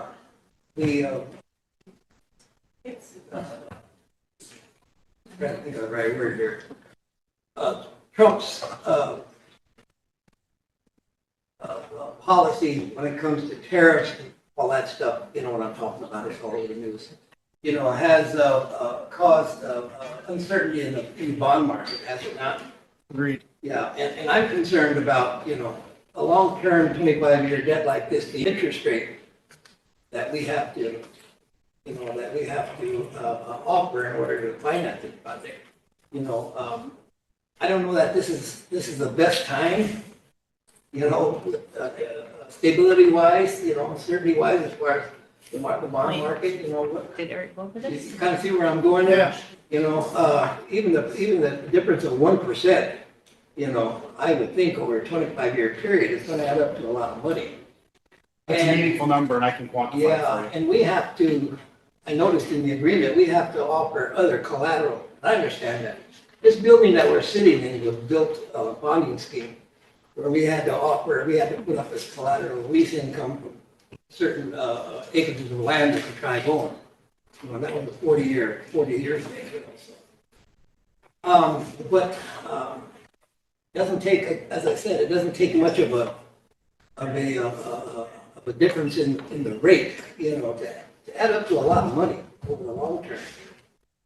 That's just something that we have to be aware of, and we have to, you know, what the cost is going to be over the long term, and what our obligations are going to be, because I'm sure we're going to have to guarantee the income from a lot of our land, the lease income from a lot of our land, under the other obligation collateral language in here. In addition to the revenue from the nursing home, you know, we're gonna have to put up a lease income from our land. I think you teed up a really good topic, so I'm going to go through the questions as I give them and talk through as much as I can, and then. I think we need to see the mathematics of, you know, if I could. So let's start at the top. I agree the bond markets have been volatile for a while. Big volatility began, I would say, early April. Interest rates ran away from us completely. They've settled back down a little bit, but not completely back to where we were end of March, early April. My concern is Trump is like this. I mean, one day he's going to do this, the next day he's going to do that, you know. Yeah, I try not to live my life worried about Trump. It's easier said than done, but there are cases where we kind of have to motor on. I will give you, so 1/10 of a percent is equal to about $460,000 over the life of the bonds. Over a 25-year span. Yes, sir. So you're right. 1% would be $4.5 million, plus or minus. So we do need to do our best to execute when we go to sell the bonds, and that's our job, is to hit the market and get the very best interest rate possible. The collateral for the bonds will not be other land or buildings or anything else owned by the. Well, yeah, it has to be lease income. That's the only thing it can be. We can't collateralize. Let me touch on the security behind the bonds a little bit more. So there's an agreement between the state and the facility, so that, and Ron can talk about this better, it's a program that he designed. But when we have our residents in the building, they will be billed a daily rate to the Medicaid program. And those dollars are sized to meet the costs of the program. So it's my job to underwrite to those numbers. We have a feasibility study that proves out the math, so that based on assumed residents that will transfer on day one, Mario will build this thing, and then about a month later, people will be transferred to the new facility, and the clock to Medicaid begins at that time, and then will be billed and collected the following month. So those dollars are sized up to pay the bonds. By law, the Medicaid has to make those payments and has to pay the costs of the facility. If annually, I believe it's in July, those rates are reestablished through the state if they need to be adjusted up or down in order to meet budgeted numbers and evidenced by real life and what the costs are. We do not have access to any of your other dollars. We do not have access to any of your other assets as collateral for the bonds. It is strictly the dollars coming from. Well, that's gonna be between us and the bond buyers, basically. Well, the bond. This kind of sounds a little bit like tax credit financing when it comes to development of housing projects where you have investors that put up some money, you know. In this case, bond buyers, people that buy the bond are going to be investors, and they have certain requirements that we have to agree to. Right. Those are set forth in the resolution and the trust indenture and then the private placement memorandum. So yeah, my firm serves as the intermediary or the placement agent. So it's our job to go out and find the investors. So they have not been identified yet. There have not been commitments. So this is not a guarantee that if we sign this today, that we're going to provide financing this month. We still have to do our work. And up until today, our work has been to design the financing, create terms that we think are reasonable to the market, and then attempt to execute on that. So that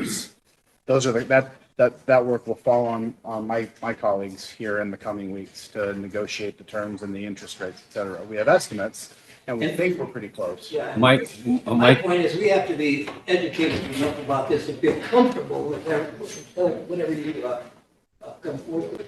I completely agree.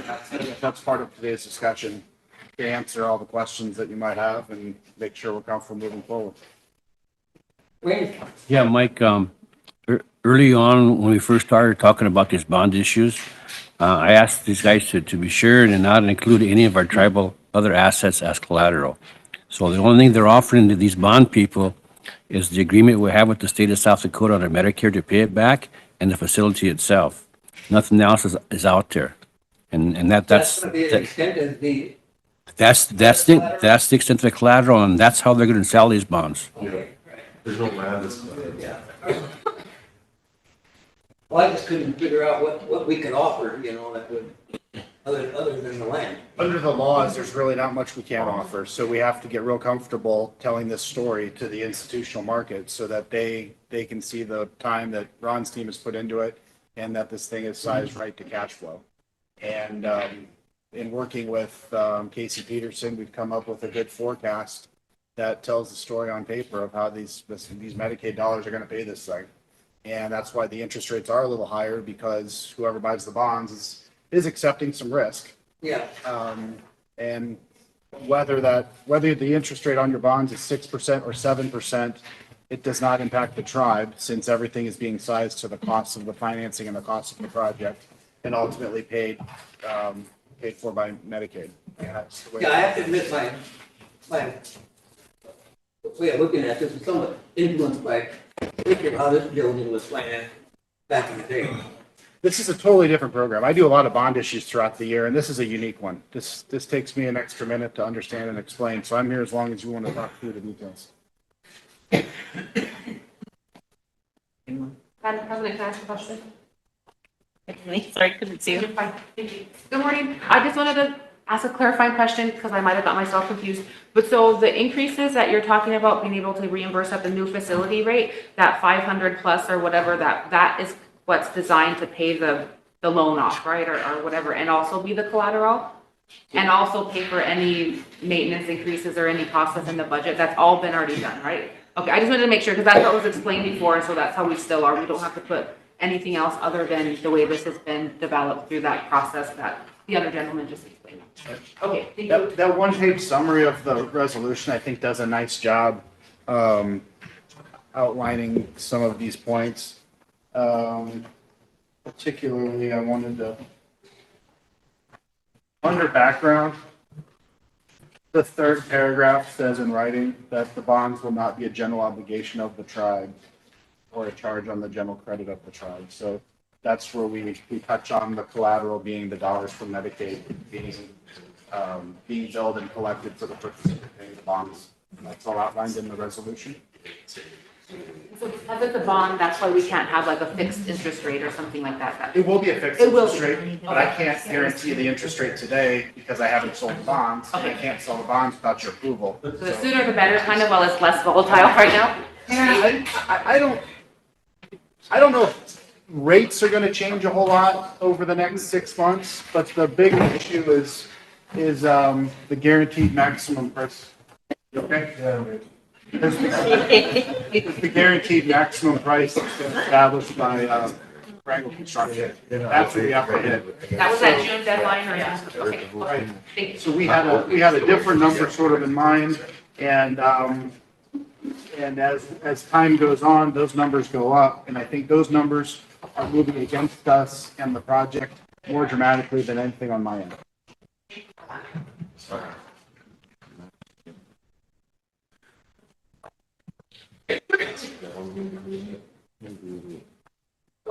Mike, So when will we see the documents that have the nitty gritty?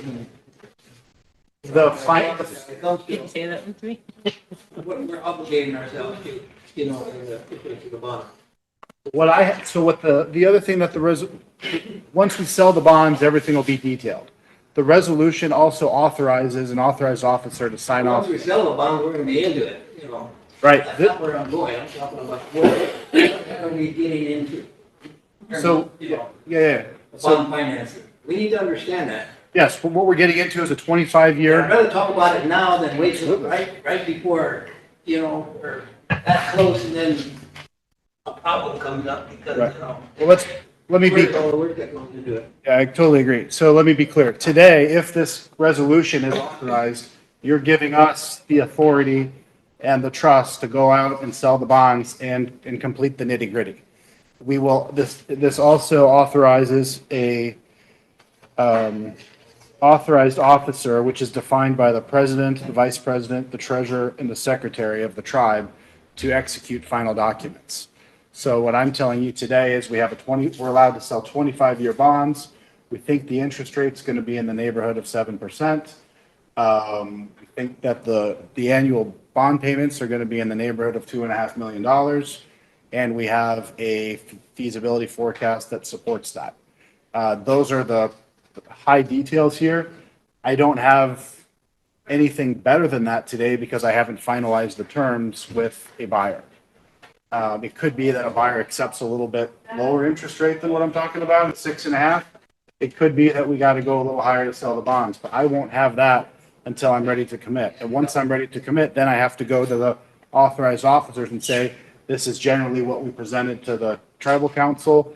We think this is reasonable. Do you agree that it's reasonable? And if the authorized officer says, no, that's not what you told us in the room, I don't like it, they're not going to sign off on the final rates and terms, and then the deal dies. So we won't be able to put you into anything without final sign off by your authorized officer. That's the protection that we have here today. Right now, Mike, what I would personally like to see is, first of all, I apologize for playing the role with Debbie down here, but somebody has to. Yeah, somebody has to. We need to hear from our attorneys, and anybody else that we may utilize to give us advice as to what we have a responsibility to protect the interests of the tribe. Completely agree. Irrespective of how worthy the project is. Yeah, I'm doing my best job for you, but I'm not your advisor. I'm simply a bond placement agent, and I would lean on Eric to advise you on whether to approve the document or not. Yeah. But I put a lot of faith in my man Wayne up there. He hasn't steered me wrong yet, but. Well, and Wayne's been working real hard behind the scenes with our team to make sure that we've designed the program the right way. So I'm very comfortable with what we're presenting here today for what it's worth. And we're also placing an obligation on future generation. Yeah, that's again.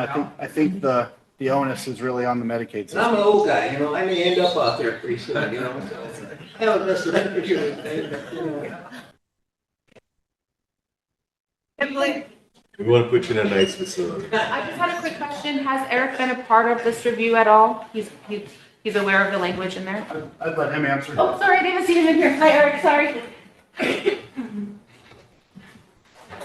Good morning, council. I didn't hear any specific questions from Mike. Well, question number one, Eric, Asked you about the limited waiver. So, and it's not in the resolution, it's in the trust indenture. And let me read you the language here. The tribe, and this is a limited waiver of sovereign immunity, jurisdiction, and enforcement of remedies. Tribe, on behalf of itself and any affiliates, expressly waives a sovereign immunity of the tribe as it applies to the bond documents for the transactions contemplated thereby according to the following provisions. Section A, tribe hereby expressly and irrevocably grants a limited waiver of its sovereign immunity and any defense based thereon, and that's what it is, it's a defense to enforcement of a contract. From any suit, action, or proceeding from any legal process, whether through service of notice, attachment prior to the judgment, attachment immediately of execution, exercise of powers, or otherwise, in the specific courts set below, and to arbitration pursuant to paragraph B, only with respect to actions or claims from or related to the bond documents of the transactions contemplated thereby or hereby and thereby collectively relevant action shall not extend to any claim, cause of action, suit, case, or controversy of any nature. So that's one limitation of the waiver of immunity. The limited waiver of the tribe's sovereign immunity is granted only to and for the benefit of the trustee, the registered owners, and beneficial owners in their capacities as such, the waiver beneficiaries, and shall not extend to any other person or entity. Limited waiver shall not extend to any other tribal departments, assets, revenues, businesses, or sub-entities. Only the pledged revenues are available for any awards either through litigation or arbitration, and all other tribal assets and revenues are excluded. So the pledged revenues are the revenues. That's what we're pledging, just that, and that's the only thing that's subject to this obligation in the documents. Nursing home, and also the property, I believe, Eric. Oh, yeah, and the property. And subsection B talks about the arbitration rules, laws of South Dakota shall govern any such claim or action. I was looking to see, it doesn't mention a court here. Well, court of competent jurisdiction is the court that's, so I think the question, since we got everybody here, and it's for whoever else to answer it is, the real question is, are there sufficient revenue to service the debt that the bond is gonna, that the tribe is getting into the debt? And maybe you can explain that, because otherwise, that's the whole deal. Right, and if there isn't, you know, Then, what backs that up? yeah. Yeah, we wouldn't be here if the Medicaid program wasn't going to pay costs to pay off these bonds. Like I said, they're working with other tribes in South Dakota too. The Flandreau outfit, they're getting $1,600 a day. Okay, we're going to go over $1,000 when we get these bonds in. So the tribe is protected. The Medicaid program obviously is very solid. The government is taking this program out to other states. So it's going beyond Nebraska and South Dakota. They put it down in Arizona. They're putting it in other states. So you are protected. And we wouldn't be here trying to sell the bonds if the Medicaid program wasn't going to pay for it. Yeah, right. So what is the revenue that's not currently encumbered that would be subject to this commitment? And what kind of loan payments are we looking at ballpark wise for a $30 million bond? And are the revenues going to cover that? So that's the real question. I know your opinion is to cover, but how much are we talking about? And I think that would clarify a lot of the questions here that council has. if there's enough money to make this, to make the loan payments or the debt or whatever, then, and as long as that's the only revenue that's subject to this, to the limited waiver, I think that would allay a lot of the concerns about the bond issuance. I think you framed it up well. The dollar amount that I think that the bond issue is going to cost is approximately $2.5 million per year for principal and interest. Casey Peterson, the certified public accounting firm, has created a forecast supporting that is feasible. They will sign that with their credentialed opinion, and it will be up to my firm to tell that story to institutional bondholders, and that's going to be the harder sell. I need them to understand that we've got enough money coming out of the Medicaid program to cover the bonds, and that's been documented. So that's we as Ron said, I wouldn't be standing here if I didn't think I couldn't go to the public markets or the bond markets and sell this thing, because it'd be a professional embarrassment for me to fail. But that's how we have this signed up. It's $2.5 million, assuming a 7% interest rate. It's a little less if the rate comes in lower. It's a little bit more if the rate comes in higher. But whatever that rate is set at, as Ron described, that's considered a cost of the facility because it's debt on the facility, and it's sized up to the annual daily rate that is set by the state and agreed to be paid by the. So that's all I have to go to bondholders with. I think it's interesting that you indicated that the buyers of the bond are going to be, are going to have to be convinced that Medicaid is dependable. Okay, going to be dependable. Because that's their source of payment. Debt, and that they're buying these bonds on that premise. Right. That Medicaid is going to be sufficient for them to get their, protect their investment. All they're buying is a stream of revenue. And so that's going to be a leap of faith on their part, right? Let me touch on that a little bit. But that is going to, they're going to be asked to take a leap of faith on. They won't buy. They don't like to buy future of Medicaid. Yeah, they don't like to buy a leap of faith. What they'll do is that they're buying the cash flows. They're not nursing home operators. They do not want anything to do with owning or operating the facility. So they have to decide how reliable is this stream of revenue. And so that's what we're talking about. So that if we'll go back to picking on the Trump administration, if they were to limit Medicaid dollars for these types of projects, that would create other problems because this project is created through a 638 arrangement as well. So they would be going backwards on those agreements. And it's our understanding that would be way more difficult to do than to simply cut the Medicaid dollars that my uncle might be enjoying in suburban Nebraska. Is it possible that when it comes to the investors again, in terms of deciding whether or not they're going to buy the bonds because one of the guarantees is, Medicaid always being there, I lost my train of thought already. Mike, we went with, that's going to, might the uncertainty, if I could use that term, on Medicaid right now. Yep. Might result in us having to pay a higher rate of return to the investors. Absolutely. Absolutely. Yeah. The rates on these bonds are much higher than the Where rates. the bond market is stable right now, we didn't have all this stability, and if Medicaid was, not being, in the bullseye of, the 2025 thing, there would be a certainty there that would be a comfort to the investors, right? And so that would enhance our ability to get the best interest rate.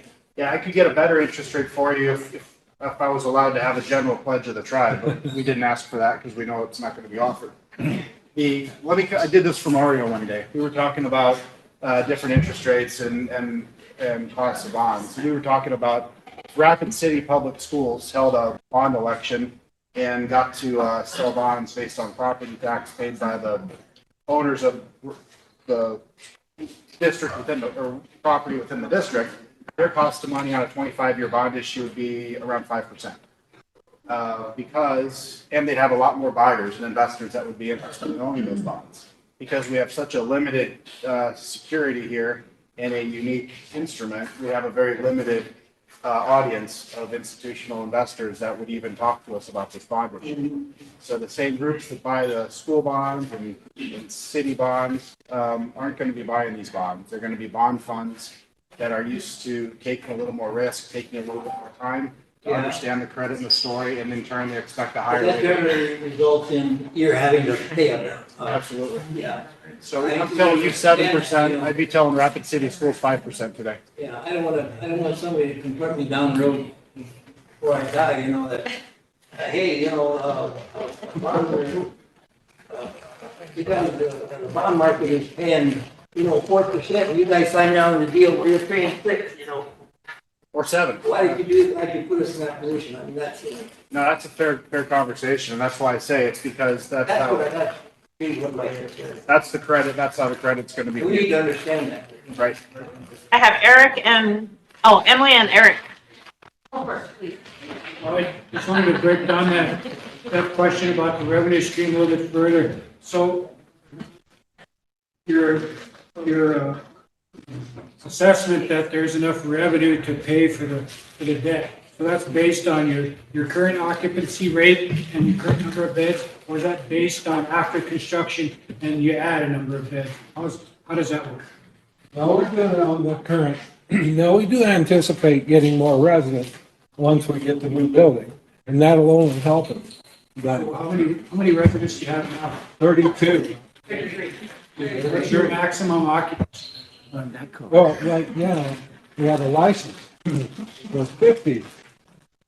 This new building, we can only put 40 people in there because it's designed for 40.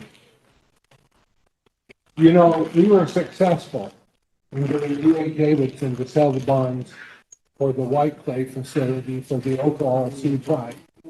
And I think they got 6.5% on those bonds.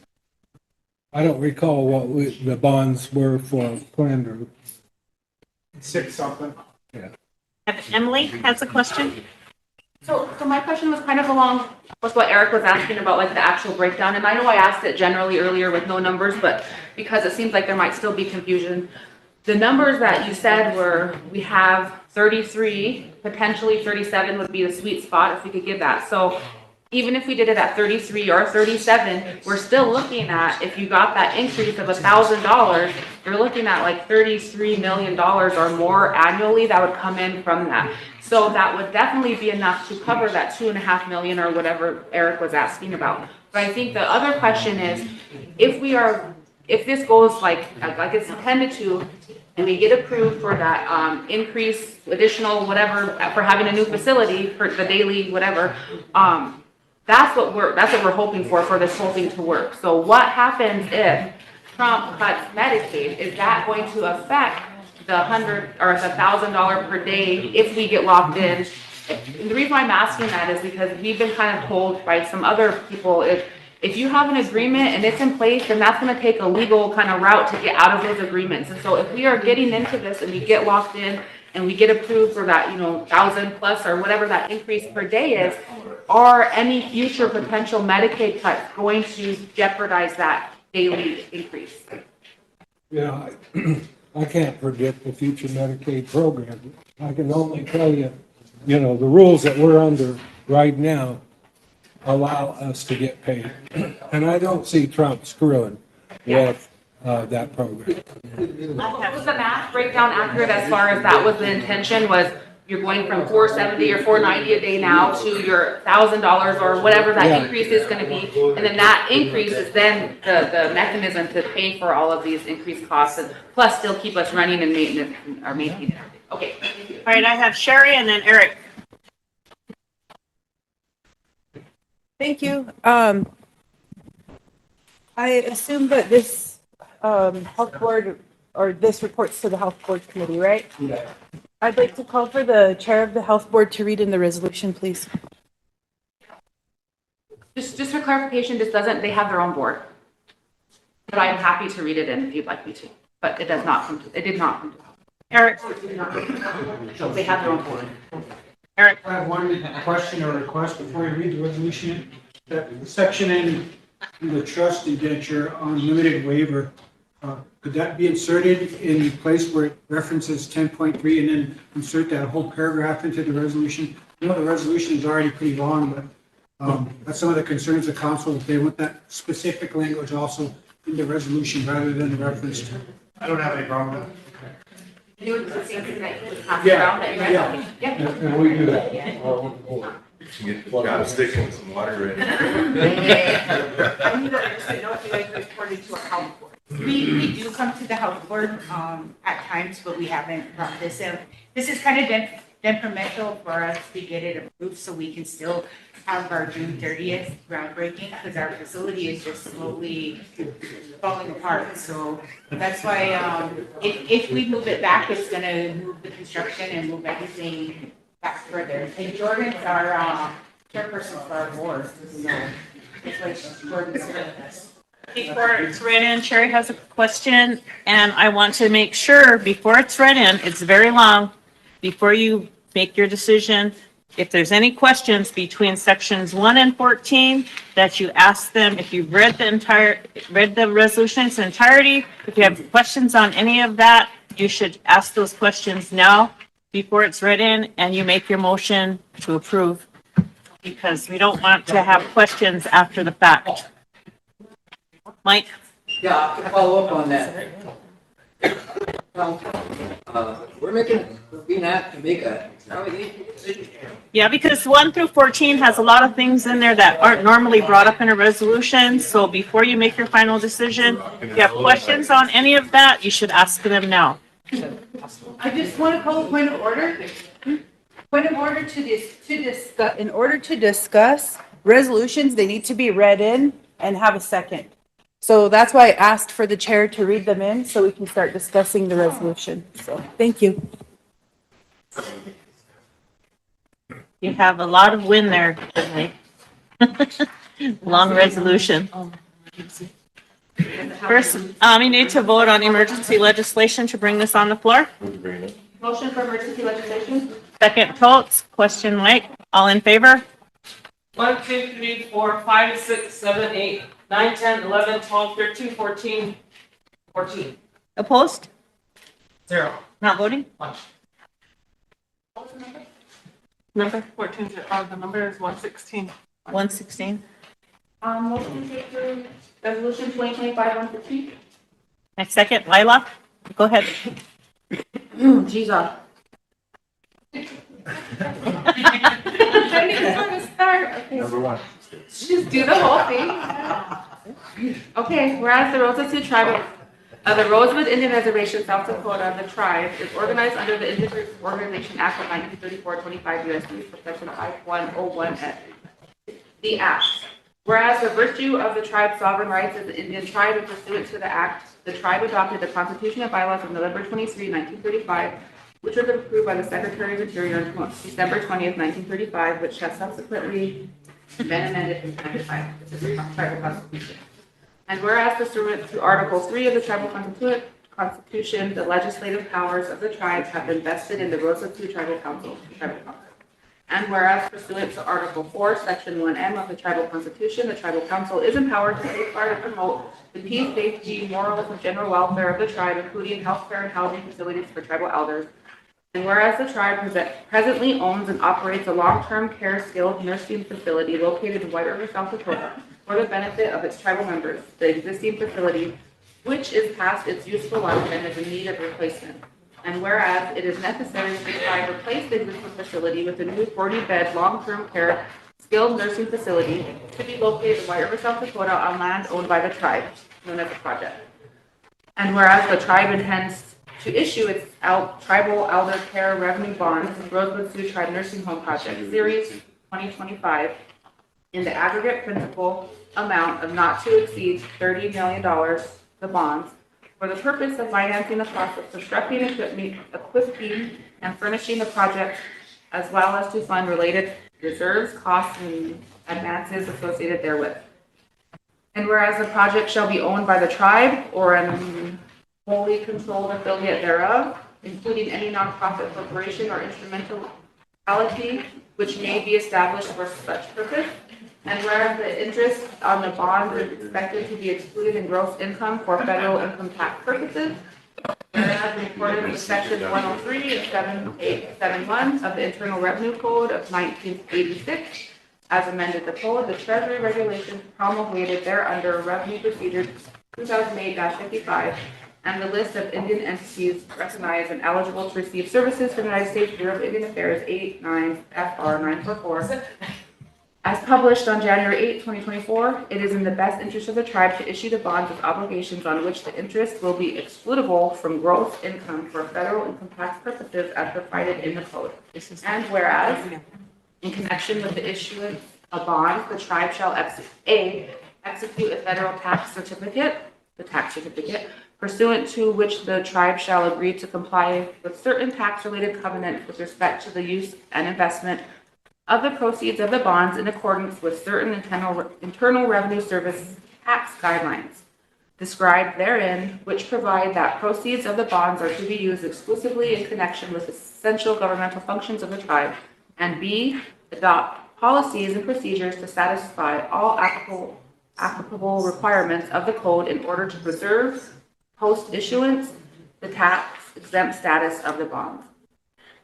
And whereas it is necessary that the tribe declare its official intent solely for purposes of Treasury Regulation Section 1.150-2 promulgated under the code to reimburse certain capital expenditures from the proceeds of the bonds. And whereas the tribe has engaged D.A. Davidson & Co. to assist the tribe with the sale of the bond, and the tribe has agreed to pay certain fees to D.A. Davidson & Company in connection with such sale. And whereas the tribe has engaged Native American Health Management, the manager, to operate, manage, and maintain the project, and whereas pursuant to a preliminary private placement memorandum and a final private placement memorandum, the tribe has described the terms and conditions on which the bonds will be issued and other material matters relating thereto. And whereas, in connection with the issuance and sale of the block bonds, the tribe shall execute and deliver several documents, including the bonds, the tax certificate, the trust indenture between the tribe and BOKF, National Association as trustee thereunder, a block control account agreement among the tribe, the trustee, and the First National Bank of Gordon, or such other bank or financial institution selected by a tribal representative, a security agreement between the tribe as debtor and BOKF National Association as the secured party thereunder, a management agreement between the tribe and the manager regarding management of the project, certain certificates and other documents related to thereto, as well as to distribute the private placement memorandum collectively, the Series 2025 documents.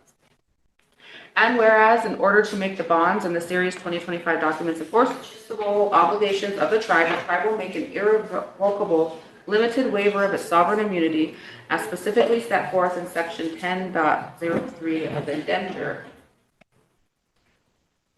Whereas the bonds will be limited obligations of the tribe secured by certain collateral identified in the indenture, which will consist of certain pledged revenues and other assets relating to the project, and no other assets of the tribe will be available to the holders of the bonds for the repayment of the bonds.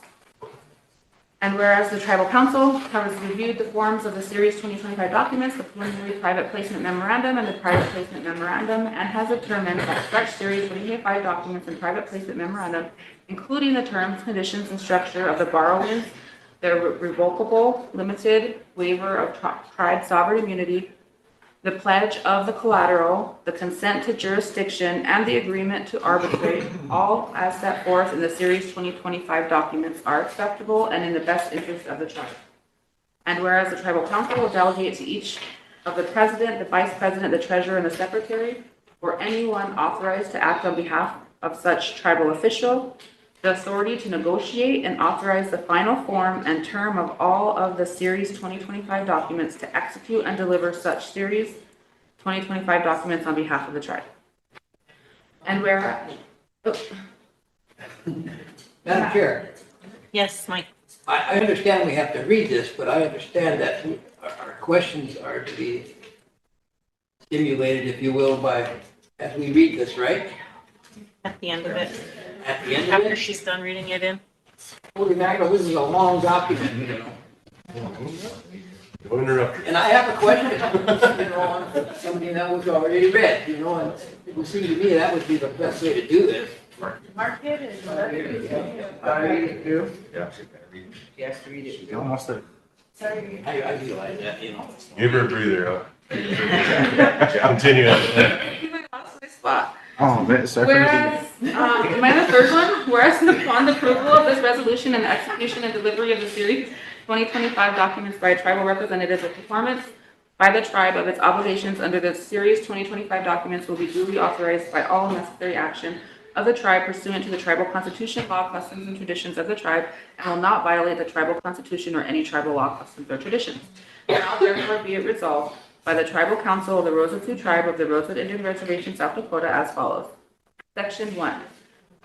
Findings and determinations. The Tribal Council hereby expressly finds and determines on behalf of the tribe that A, the recitals in this resolution are true and correct in all material respects. B, the Tribal Council is the governing body of the tribe with full power and authority to adopt this resolution. C, the Tribal Council's adoption of this resolution, the issuance, sale, and delivery of the bonds, and the tribe's execution, delivery, performance of the Series 2025 documents are in the best interest of the tribe and its members and are consistent with the Constitution, law, customs, and traditions of the tribe. And D, the tribe has the requisite power and authority to enter into and perform its obligations as contemplated in this resolution and in the Series 2025 documents.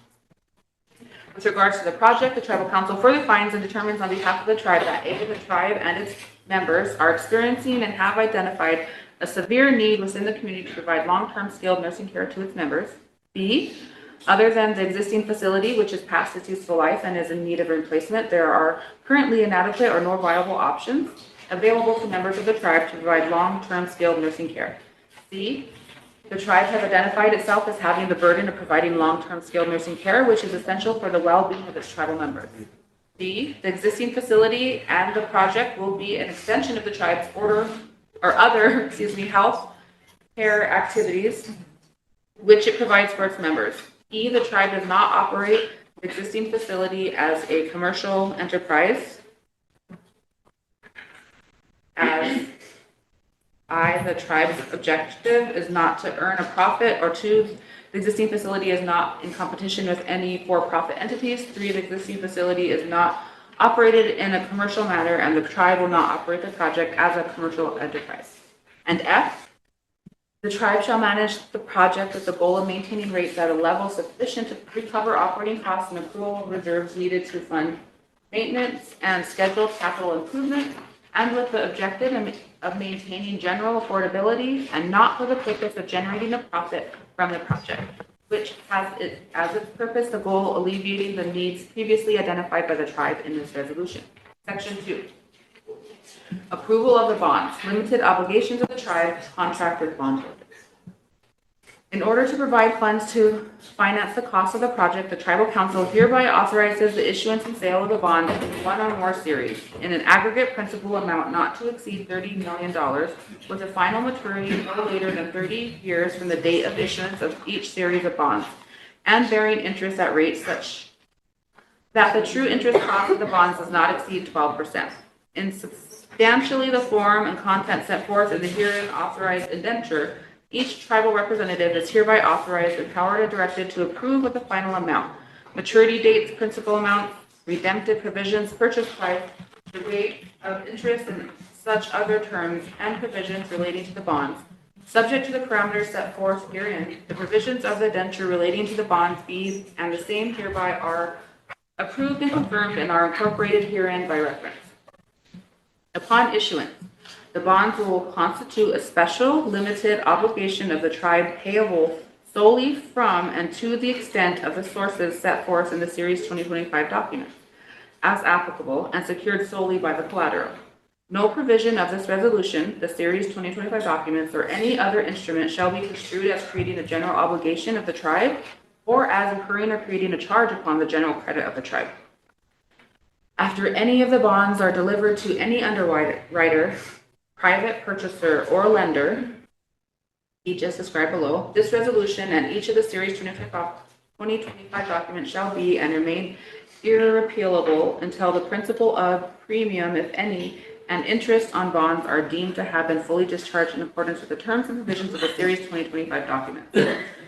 Section 3, approval of documents and actions. The Tribal Council hereby acknowledges that the proposed forms of the Series 2025 documents have been presented to Tribal Council, and the Tribal Council hereby authorizes and approves the tribe's A, execution, delivery, and performance of the Series 2025 documents with such changes as a tribal representative may deem necessary or desirable, and of such other Series 2025 documents as a tribal representative, as a, oh my gosh, did I already read that? As a tribal representative may deem necessary or desirable for the tribe to execute or deliver from time to time as contemplated by or in connection with the Series 2025 documents, including any filings with federal, state, or tribal government authorities. B, the issuance, execution, and delivery of the bonds in each Series 2025 documents, all of which shall become legal, valid, and binding obligations of the tribe, enforceable in accordance with their terms. And C, the granting of a security interest in the collateral as defined as the security agreement as security for the performance of the tribe's obligations under Series 2025 document. If deemed necessary by a tribal representative, the Tribal Council further authorizes the establishment of a non-profit corporation or other instrumentality of the tribe for purposes of owning and operating the project, provided that such corporation or instrumentality shall be wholly controlled by the tribe. Section 4, authorization of tribal officers. Any tribal representative is hereby authorized to A, execute and deliver the Series 2025 documents in the name of and on behalf of the tribe, with such modifications or changes thereto as are necessary or convenient or approved by such tribal representative, which approval shall be deemed conclusively given upon the tribal representative's execution and or delivery thereof, and that no undue influence has been used to affect the execution of such bond documents and related documentation. B, provide for the payment of all fees, costs, and expenses incurred by or on behalf of the tribe in connection with the Series 2025 documents and the issuance of bonds. And C, to take such additional actions and execute and deliver such additional documents, certificates, consents, or instruments as are necessary or desirable to effectuate the purposes of this resolution. Section 5, sale of the bond, private placement memorandum. A, in accordance with and subject to the provisions of this resolution, the tribal representatives and each individually are hereby authorized to sell the bonds pursuant to one or more of the following methods.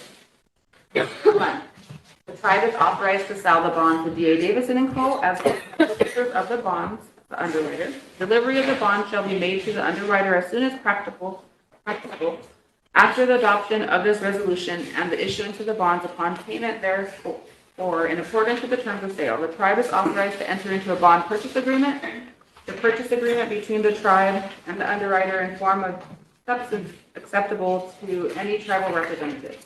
Such tribal representative is to execute the purchase agreement in form and substance acceptable to such tribal representative for and on behalf of the tribe, such officer's signature thereon being conclusive evidence of such officials and the tribe's approval thereof.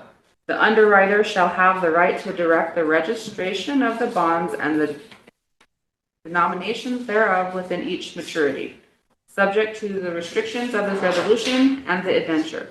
The underwriter and its agents, representatives, and counsel, including bond counsel, are hereby authorized to take such actions on behalf of the tribe as are necessary to effectuate the closing of the issuance and sale of the bonds, including without limitation, authorization, the release of the bonds by any depository at closing. 2, the tribe is further authorized to place the bonds on behalf of the tribe as a private purchaser, the private purchaser with the assistance of the placement agent. The private purchaser shall have the right to direct the registration of the bonds and the denominations thereof within each maturity, subject to the restrictions of this resolution and the adventure. The placement agent and its agents, representatives, and counsel, including bond counsel, are hereby authorized to take such actions on behalf of the tribe as are necessary to effectuate the closing of the issuance and placement of the bonds. 3, the tribe is further authorized to, one, issue the bonds directly to a bank or other institutional lender, to evidence or secure a loan from such lender to the tribe, or to enter into a loan agreement with the lender in lieu of issuing the bonds, subject to other restrictions of this resolution and the indenture. Such lender may be identified with the assistance of the placement agent. The lender shall have the right to direct the registration of the bonds and the denominations thereof within each maturity, and shall have the right to sell participation interest in the bonds to other banks and institutional lenders, all subject to the restrictions of this resolution and the indenture. The placement agent and its agents, representatives, and counsel, including bond counsel, are hereby authorized to take such action on behalf of the tribe as are necessary to effectuate the closing of the issuance of the bonds. B, the use and distribution by placement or by the placement agent of the preliminary private placement memorandum in connection with the offering and marketing of the bonds is hereby authorized, approved, ratified, and confirmed. Any tribal representative is authorized to approve the final private placement memorandum as so supplemented, amended, and completed. And the use and distribution of such private placement memorandum in connection with the sale of the bonds is hereby authorized and approved. To the best of the tribe's knowledge and belief, the private placement memorandum does not include any untrue statement of a material fact or omit to state a material fact required to be stated therein or necessary to make the statement therein, in the light of the circumstances in which it was made, not misleading. Section 6, federal tax certificate and investment of bond proceeds, adoption of post-issuance compliance procedures, and reimbursement. The restrictions related to the investment and use of the proceeds of the bond described in the tax certificate and the other covenants and obligations therein are hereby authorized and approved. The tribal council hereby adopts the post-issuance tax compliance procedures attached to the tax certificate to ensure that all applicable post-issuances requirements of federal income tax law needed to preserve the tax-exempt status of the bonds are met. The tribe reserves the right to use its discretion as necessary and appropriate to make exceptions or request additional provisions as it may determine. The tribe also reserves the right to change these policies and procedures from time to time without notice. The tribe presently intends and reasonably expects to initially finance a portion of the cost of the project with legally available funds of the tribe, known as prior capital expenditures, in the amount not exceeding the amount authorized under Section 2 of this resolution. The tribe also presently intends and reasonably expects that such prior capital expenditures will be repaid from proceeds of the bonds in accordance with the provisions of the resolution and Treasury Regulations Section 1.150-2 promulgated under the code, and solely for such purposes, the tribe hereby declares its official intent to reimburse the prior capital expenditures out of the proceeds of the bonds. All of the prior capital expenditures covered by this declaration of official intent will be incurred during the period commencing 60 days prior to the date of this resolution and ending no later than the later of A, the date that is 18 months after the date on which it makes such prior capital expenditures, or 2, the date that is 18 months after the date on which the project financed with such prior capital expenditures is placed in service, but in any event, no later than 3 years after the original date of such prior capital expenditures, or 3, such other date that is permitted by law. Section 7, pledge of collateral. The pledge of collateral, including the pledge revenues and other terms and conditions of the Series 2025 documents, are hereby authorized and approved, and the security interest granted by the tribe in collateral shall attach be effective immediately upon the execution of the Series 2025 documents and be perfected upon the filing of the required financing statements, all as provided in the Series 2025 documents. Section 8. Authorization of attorney for tribe to execute opinion of counsel. In connection with the issuance of the bonds and the transactions contemplated by the Series 2025 documents, the attorney for the tribe will be required to execute an opinion that provides, among other things, that the bonds constitute the valid and binding special obligations of the tribe, that the tribe has the power and authority to issue the bonds and to execute and deliver Series 2025 documents, that the bonds and the Series 2025 documents are enforceable in accordance with their respective terms for purposes of tribal law, and the laws of all other applicable jurisdictions, and that the private placement memorandum does not include any untrue statement of a material fact or omit to state a material fact required to be stated therein, or necessary to make the statement therein. In the light of the circumstances in which it was made, not misleading. The tribal council hereby authorizes and directs the attorney for the tribe to execute such opinion to facilitate the successful closing of the bonds and the transactions contemplated by the Series 2025 documents. Section 9, representations and warranties. The tribal council A affirms each of the representations and warranties of the tribe set forth in the Series 2025 document, and B represents and warrants that the anticipated uses of the proceeds of the bonds do not violate the tribal constitution or any tribal law, custom, or tradition. Section 10. Waivers of sovereign immunity and other legal provisions. Consent to jurisdiction. The waiver of sovereign immunity and the consent to arbitration as set forth in Section 10.03 of the indenture and as described in other Series 2025 documents, and the private placement memorandum is hereby approved and deemed irrevocable, and that such waivers and consents to jurisdiction contained in the Series 2025 documents and the private placement memorandum are confirmed and deemed irrevocable. Section 11. Non-impairment, enforceability of obligations. The tribal council on behalf of the tribe hereby irrevocably surrenders and waives the right of the tribe to pass or adopt any resolution or approve or allow any other action of any nature of the tribe or of any branch, division, authority, agency, subsidiary, board, commission, or other instrumentality of the tribe, or of any officer, employee, or agent of the foregoing, collectively the tribal entities, except as required by federal or state law, that shall impair the contractual rights of any party to or third party under any of the Series 2025 documents or the bonds. And if any future tribal council should ever do so, the same may result in an event of default, with the consequence that the bonds may become immediately due and owing in full. Upon execution and delivery of the bonds and any Series 2025 documents as herein authorized, such document shall become a valid and binding obligation of the tribe, enforceable in accordance with its terms for purposes of the tribal law and the laws of all other applicable jurisdictions. Section 12, determination. The tribal council on behalf of the tribe hereby determines that no resolutions or other actions of the tribal council or any tribal entity, either written or established by custom or tradition, A, prohibits the tribal council from approving the matters herein approved or the execution, delivery, or performance of the bonds or any Series 2025 documents by any party and the consummation of the transactions therein contemplated, or B, create any obligation of the tribal council to submit these matters for approval of or consent from any tribal entity. Section 13, effect of this resolution. Until all amounts payable, whether or not such amounts are due, under the bonds or the Series 2025 documents have been paid in full, A, the provisions of this resolution and each Series 2025 document may be relied on by the trustees, and B, neither this resolution nor any Series 2025 document shall be rescinded, amended, or modified in any manner without the written consent of the trustee. Section 14, repealer.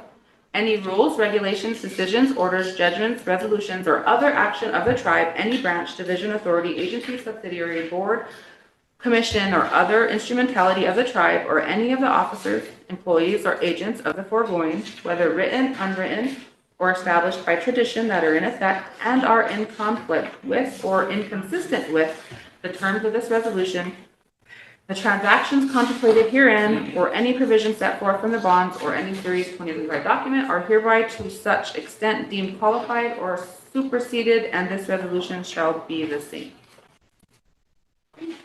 Thank you, good job. Thank you. Any questions, discussion?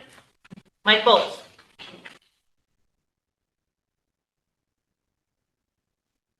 Did you call someone before me? I'm sorry. All I gotta say is, can read. Can you read it again? You walked me. If there's no discussion. Wait a minute here. You got a question. That's why we read it said here in the other reading note. Document 2025, what is that?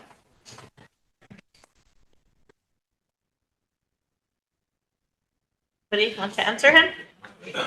Restate the question, please. What is document 2025? Referring to the bond documents of the 2025 issuance of bonds. I asked that question because, again, if you go back.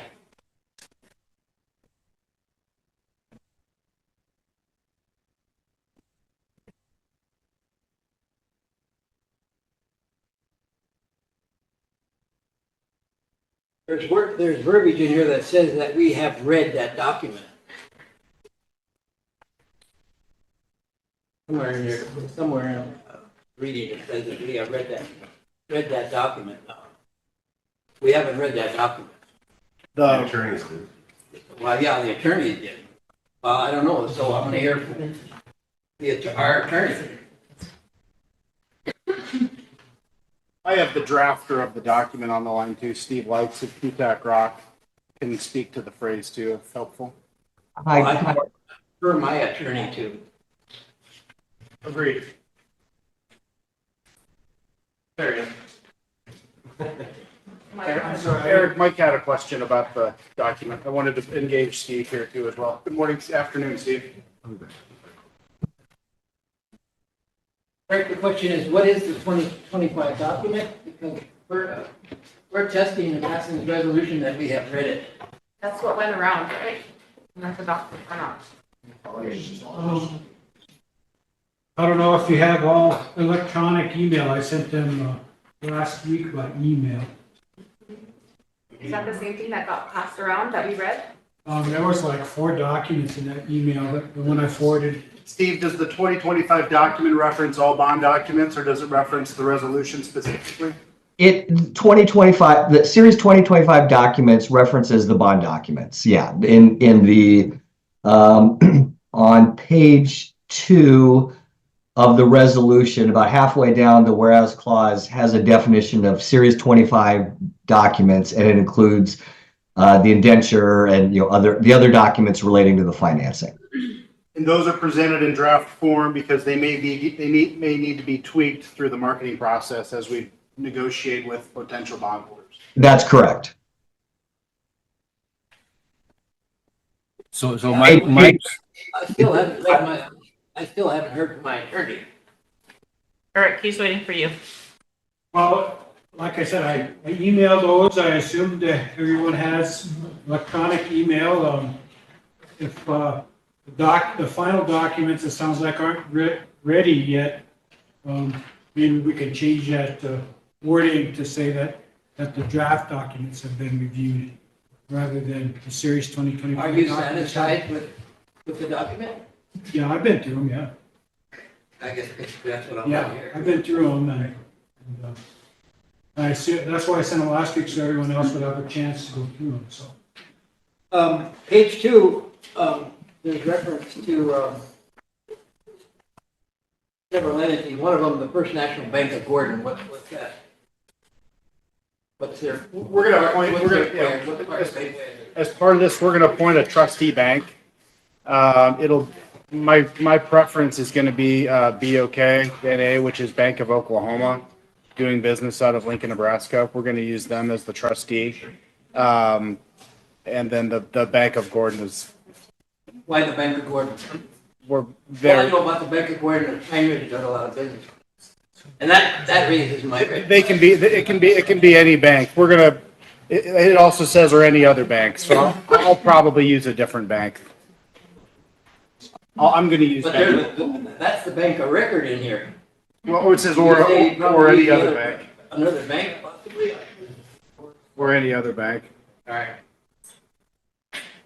Or such other bank, right? Right. And that'll be in the final document that we ask for sign off once the rates and terms and final trustee bank are established. But at this point, if you've got Gordon in there, this is gonna be a final document unless we amend the resolution. It says if or you're other changing banks. it. Or other. So my guess is we're gonna. That's a term that can be changed by an authorized officer. That's why we put the flexibility in here, have that language, or such other bank or financial institution selected by a tribal representative. So the Bank of Gordon, they were in there because they just have a lot of history on working on these kinds of transactions with tribes. But if there's another financial institution that knows how to handle these kinds of deals that you guys are more comfortable with, there's no need to change this language. We would just set that forth in the control agreement, and the tribal representative can approve that.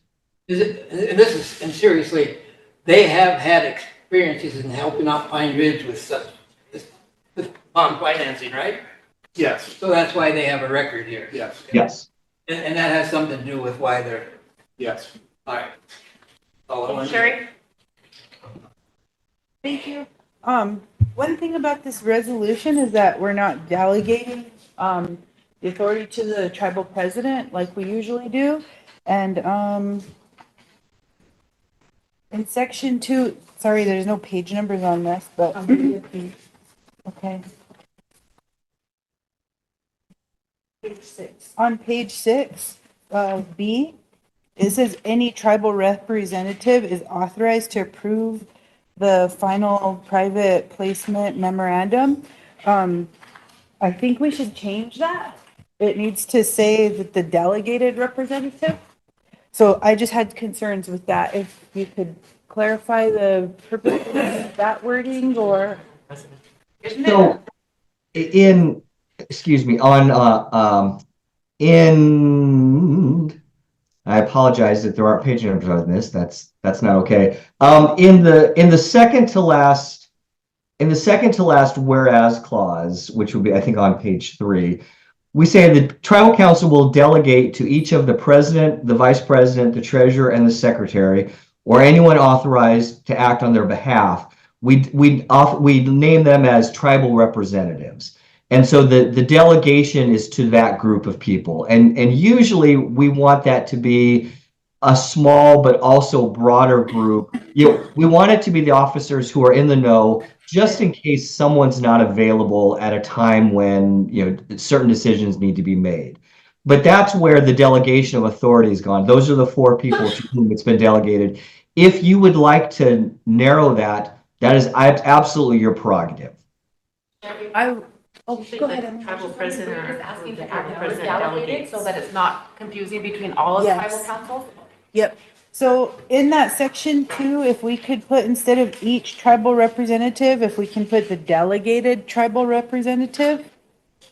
And then in this whereas section, we usually delegate that authority to the president or their designee. So that way, because all those officers can't act, and they can only act in the absence of the president. So to follow our legislative procedures, it would have to say that. And in line with the Constitution. Yeah. And then I think the easiest way to address that would, in that whereas clause, we just define tribal representative as the president or anyone authorized to act on his or her behalf. Yep, definitely. Okay. Exactly what she said. Yep. Mike, you have that? Thank you, ma'am. Section 2, approval of bonds, limited obligations of the tribe, contract with bondholders. There's a sentence in there that says the true interest cost of the banks of the bonds does not exceed 12%. What's the purpose of the 12%? To create some limitation. It's customary in these documents that we put a maximum. Why 12%? Well, we don't know. Because to me, that kind of suggests that we're giving authorization to pay that kind of a return, to the bonds. You're giving on the bond. Yeah, bondholders. You're giving us authorization to sell the bonds so long as the cost of capital does not Doesn't exceed exceed 12%. Well, now that's something to think about, you guys. 12% is. Right now, I'm showing 7.5. I'm just saying, we're giving the authority. Sure. Let's know what we're getting into here. You could make that number be less, and then if we get stuck, and we come back and ask you to approve a different number. I would prefer that route. I was just wondering if we could put that in there as like one of those things where we're giving you like an 8% or 10 or whatever our cap is, or have President Woodknife or whoever the delegate is, if it's gonna be different, and then kind of like one of those situations where if she's not comfortable, then it has to come back to council. She's gonna sign off on it. When we present the terms of the sale, it'll say that here's the proposed final terms of the sale. And in this case, we would say that number is 7.52%. And she would say, yeah, that sounds good. We'll take it. If I were to come back and that number was even something different, and all I know is it won't be 7.52, and I don't expect it to be 12. I expect it to be. Well, whatever that rate is, it's gonna have some impact on what the monthly payment is. Absolutely, and it's gonna have a larger impact on what the Medicaid daily rate is. Absolutely. So that's Medicaid, not the tribe. If I could, what you just described is kind of exactly what would go on here. That, yeah, this 12%, the 12% doesn't mean it's going to be 12%. It's just, this is if you guys are. Yeah, I know that, but it could be. It could be if the president and DA Davidson. We're authorizing that. Yep. Could be. You're authorizing up to 12 without the president having to come back to the board. That's what you're authorizing. Thank you for making my point. My guess is if we get into this thing and it looks like it's gonna be 10%, we're gonna talk to the president and say, this isn't going well. What do we wanna do? I'd rather not rest that responsibility with the president or any one person. Would you be comfortable with a 10% rather than a 12? I'd be comfortable with something like 7.75% or something like that. I don't think that's unrealistic. Well, I don't know either. Well, here again, see, we are in a position where we should be having some third party, certified financial whatever, advising us, as to what's the wisest thing to do here. Somebody that has an interest in has a sense of fiduciary responsibility to it. Sherry and Tammy. Thank you. We're being asked to make a quick decision here. So if we do change that the bonds do not exceed and we pick a different number, whenever it comes to a resolution changing, the president does have that authorization, but usually we would have to bring the resolution back to be, rescinded and, amended.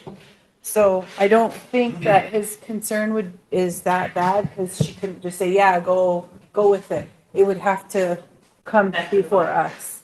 If we were to exceed the number. Yes, if we were to exceed the number. So, my question is, with this 12%, now, is this a document that, the people who may be purchasing the bonds see? Or is that, I'm sorry, is that a negotiating tool for you to keep in your back pocket?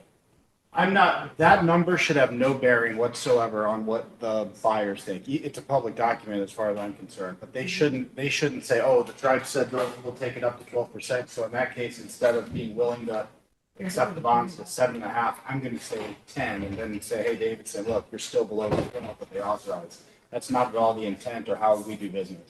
How we do business, again, like I said earlier, it's our job to get you the lowest interest rate that we can obtain in the marketplace. So putting a 7.75% on that, if the market's good at 7.5, I should have no problems. But that would make me a little queasy trying to go out and sell the bonds, knowing that my parameters are that tight. In the event that I fail, then I have to come back, delay the sale another month, have the same conversation, ask you to give me a different number, whether that's 9, whether that's 10, whether that's 8.25, I don't know. And then meanwhile, the market has seen the bond issue, they've seen it pulled out of the market, and they're gonna see it come back the next month, and they're gonna say, okay, are we selling bonds today or not? And then it's gonna be difficult for us to re-enter the market. It's called, we use a term in our business called the deal looks stale, is what the market would say. So it's your prerogative to set that at whatever you want, it just may influence what I'm able to do. Okay.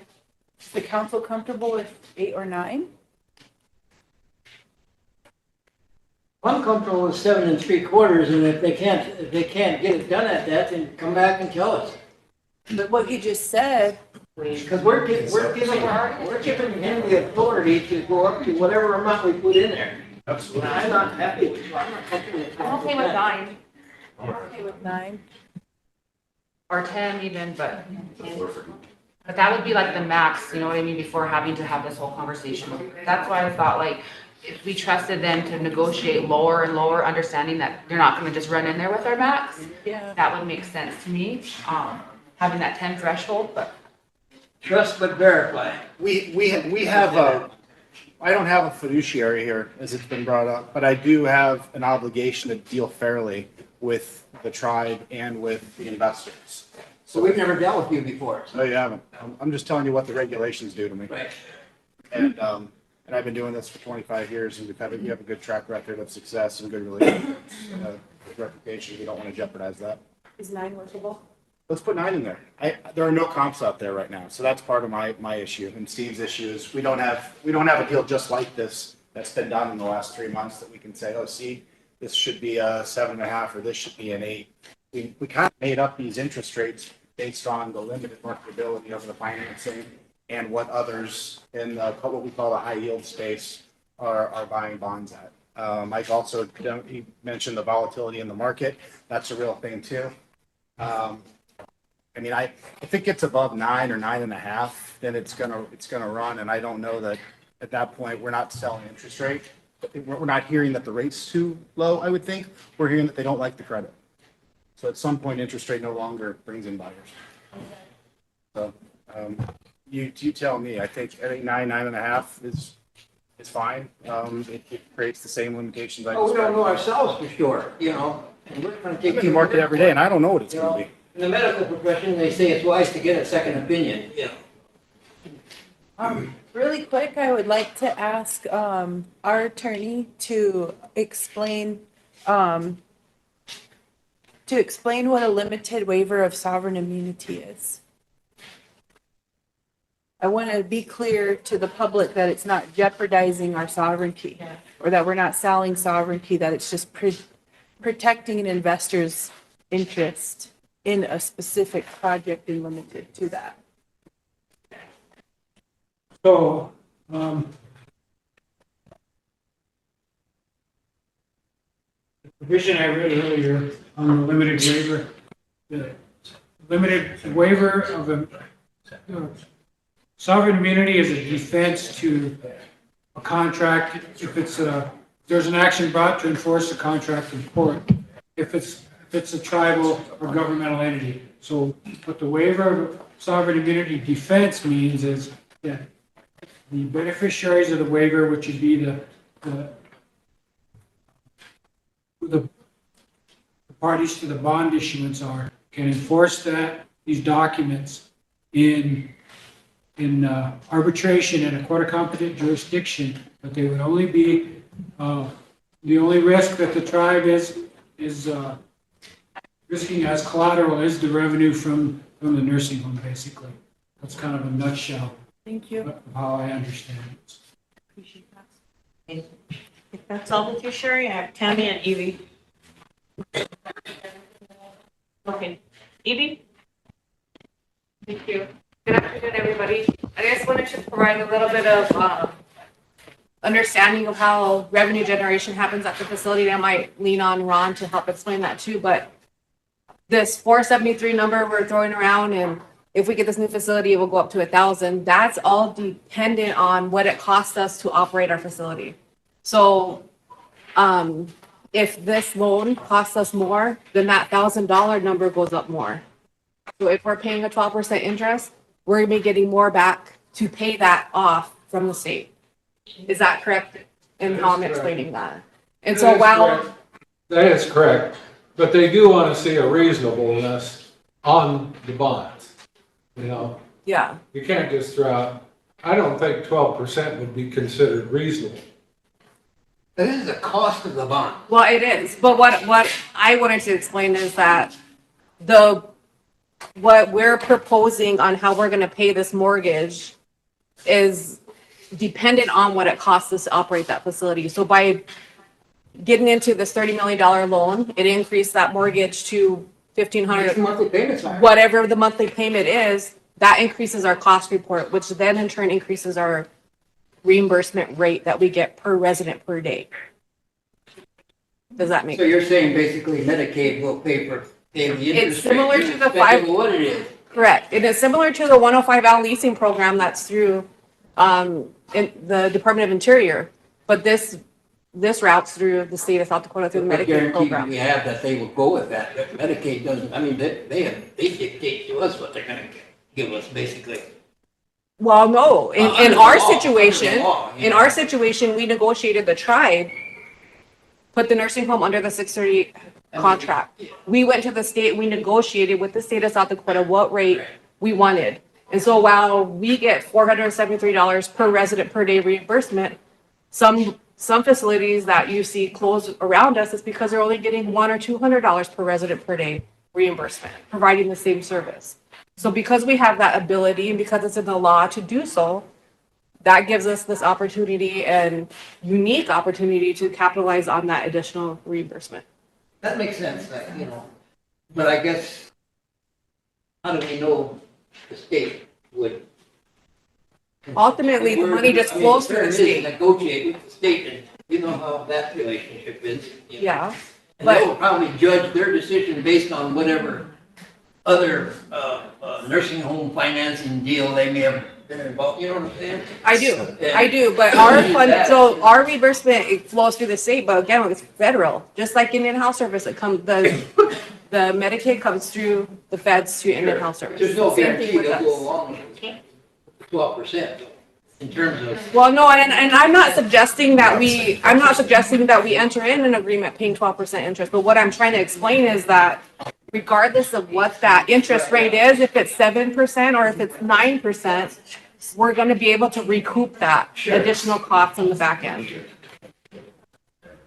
That, it's just like any other expense from running a nursing home, yeah. Yeah. Yeah, it's part of the cost of operation, that's understood, you know, but 12%? Yeah, and yeah, that is a lot. And You know, I mean, if you're comfortable with 9%, maybe you can put that in.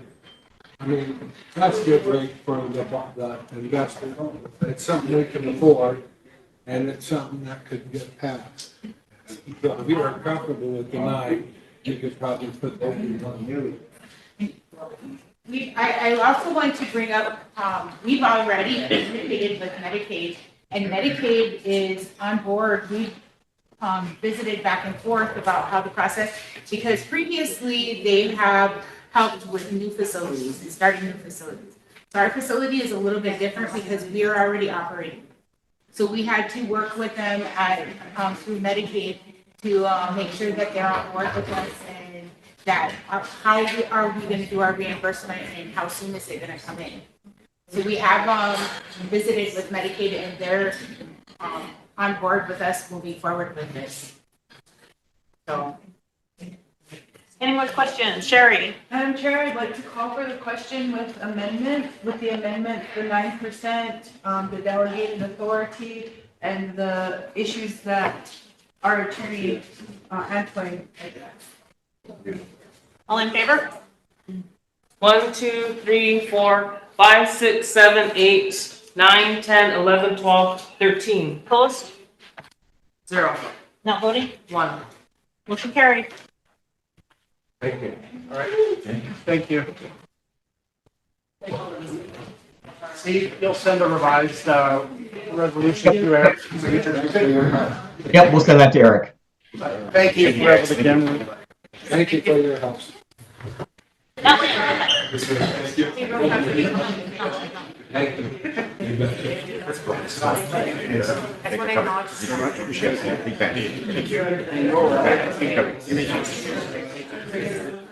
After they're done shaking hands. Oh my gosh, I blacked out. I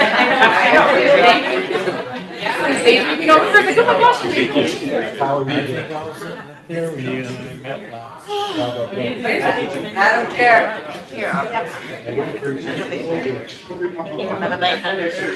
You did.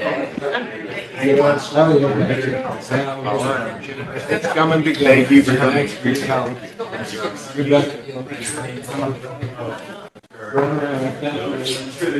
Thank you again. Thanks. You want to do the first? Yes, good. Thank you.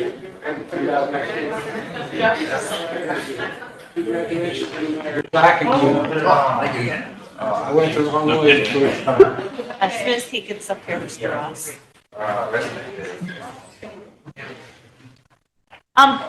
Evie would like to announce something to the council. I just want to take this time of opportunity to acknowledge our staff at the nursing home. We have an amazing staff. We have about 75 employees over there. And at the end of March, 4 state surveyors walked in our building and did a 3-day survey. And we had 0 deficiencies, and that speaks to the quality of care that they provide every day. So I just want to thank them. Wonderful job too. Okay, we're gonna keep her as long as we can. Thank you. Oh, Sherry? Thank you.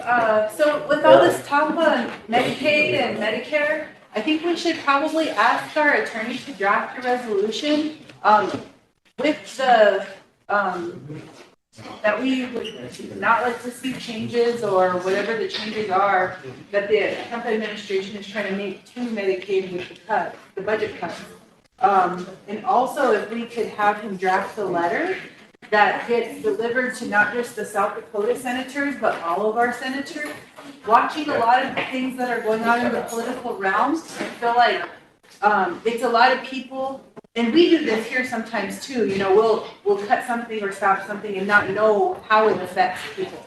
Or we'll make a motion and it affects people. I feel like that's what's going on with the Trump administration. They don't understand how many people are being affected. When I called Senator Thun's office last month, I did let them know a lot of these jobs that they're requiring to have people have when it comes to Medicaid, SNAP benefits and all of that. There's no jobs here for them. So I think that we should not just sit here and talk about it and worry, but we need to be proactive as far as drafting legislation and getting Congress informed on how these cuts affect us. Because right now, we're saying it to each other, but we're not really conveying that message to Congress, who ultimately makes this decision. So I would like to make a motion today to have our attorney draft a resolution on the tribe's stance for Medicaid, Medicare, to have it include the repercussions of any budget cuts on of Medicaid and Medicare, and to also have a letter drafted to the United States Congress of the 50 states. Any second? Tammy, question? Layla, all in favor? 1, 2, 3, 4, 5, 6, 7, 8, 9, 10, 11, 12, 13, 14, 14. Opposed? 0. Not voting? 1. Motion carried. Thank you, Council. Emily? I was just wondering if we have time at the end of our agenda. I had a small discussion, kind of stemming from this Medicaid, but it's involving our IHS and some recent changes that have been made. Like, for example, they stopped the telehealth and those types of things. So I'm just wondering if we could have a brief discussion on if there's any action that we can take.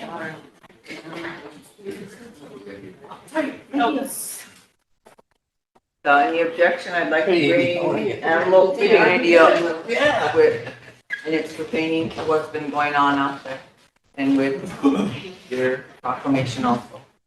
With no objections, Tilted would like to bring animal community on the floor. Everyone's okay with that? Yep. Okay, Tilted.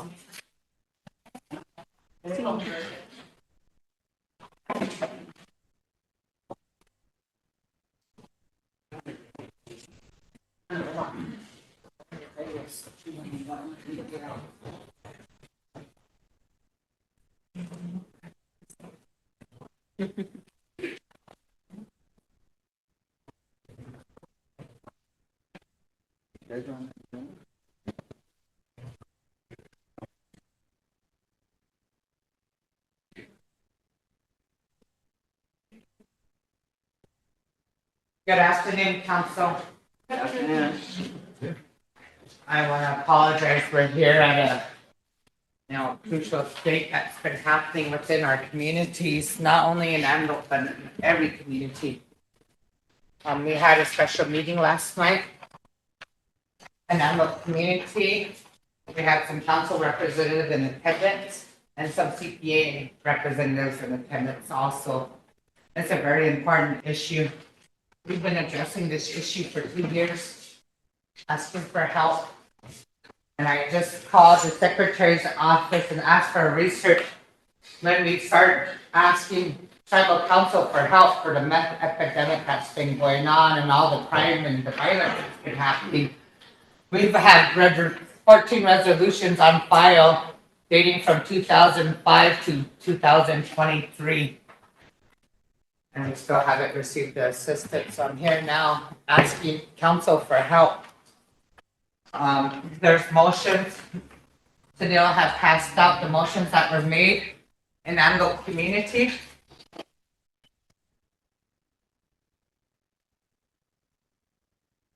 I don't know if we wanna over there or down here. Stay on. Okay. So we've been addressing these issues for 2 years on a certain family that's been causing chaos.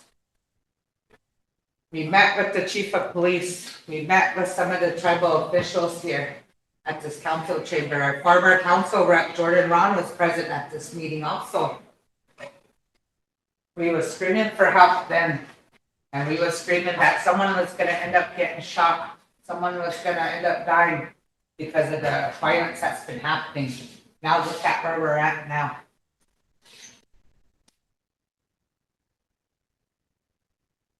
And what we was told was that no one can help us. So now I'm here begging and pleading with tribal council and administration, we need help.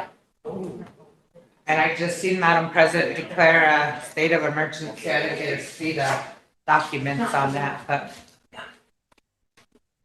I guess we're here to touch on, where's my other paper? We do have an exclusionary list, that a document there. There is several violations on that. Oh, Sharon, bring me that other document. But we did our research. I have all my documents as far as the EPO report, the service calls that's close to that trailer. We get 23 calls a month. Times that 12 months. That's not including the surrounding calls from everybody else that's been assaulted. That's just from that trailer alone. But we do have a document here, and there is violations that are cited here. Disorderly conduct, repeated public drunkenness. Let's see, a crime defined by South Dakota federal and tribal laws. You know, all these documents are here. I did my research. Now I'm asking you guys for help.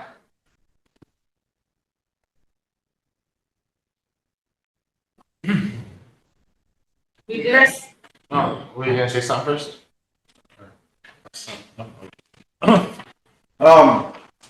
First off, I was one of the one of us that went to the meeting last night, and it was a pretty big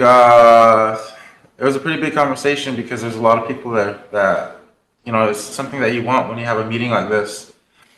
And anyways, they were more in depth in the meeting. They talked about a lot of stuff that we really can't share on the air right now, but they do have the research. They do have everything that leads up. They follow the process. They jump through all the hoops that they did.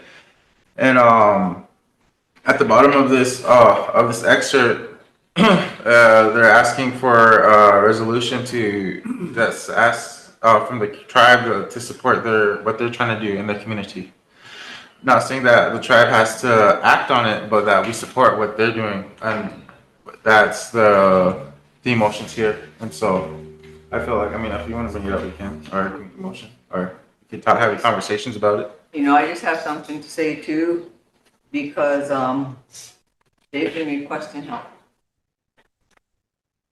And we've already put a stand against meth, and what have we done? We don't voice the drugs, the alcohol. We're trying to change the laws right now, but when something happens in a community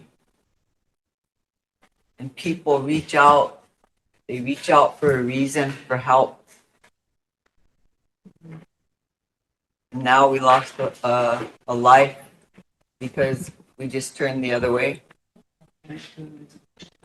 But these motions, it was a very good meeting. But Chris can bring it on since he stood up.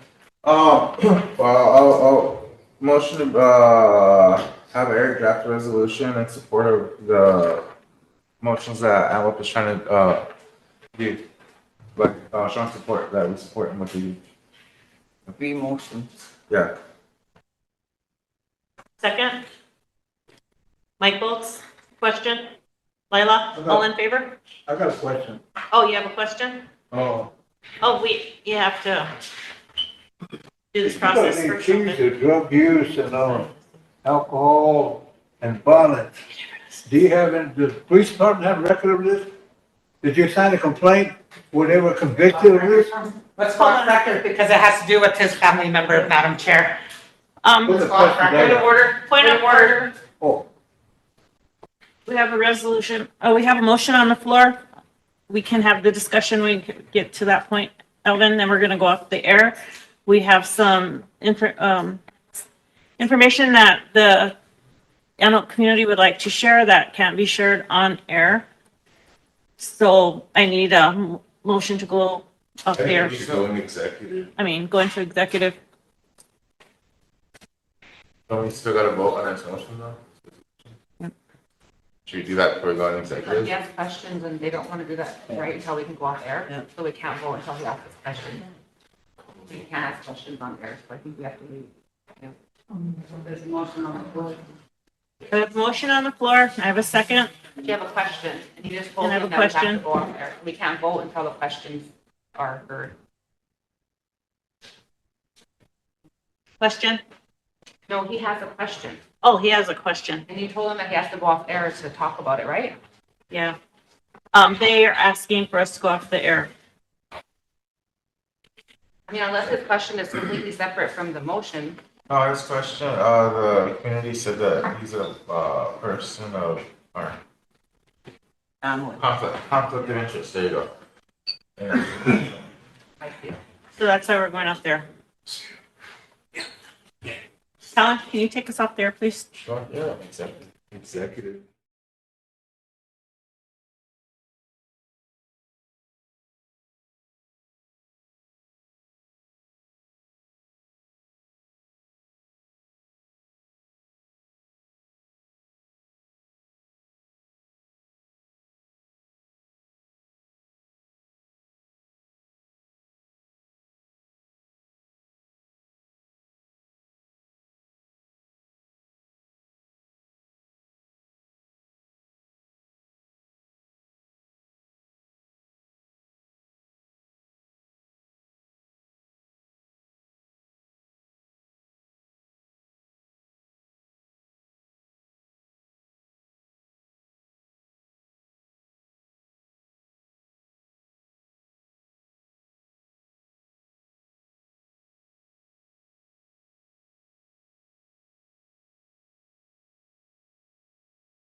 So we've heard quite a bit, just hired a new chief of police, so, I guess for me, with this situation, a lot of stuff went on, I mean, I'm sure your calls have gone up, is that what we are looking at, I guess, as far as like right now, like, it's really tough. We all know that, first of the month is a bad issue, Sure.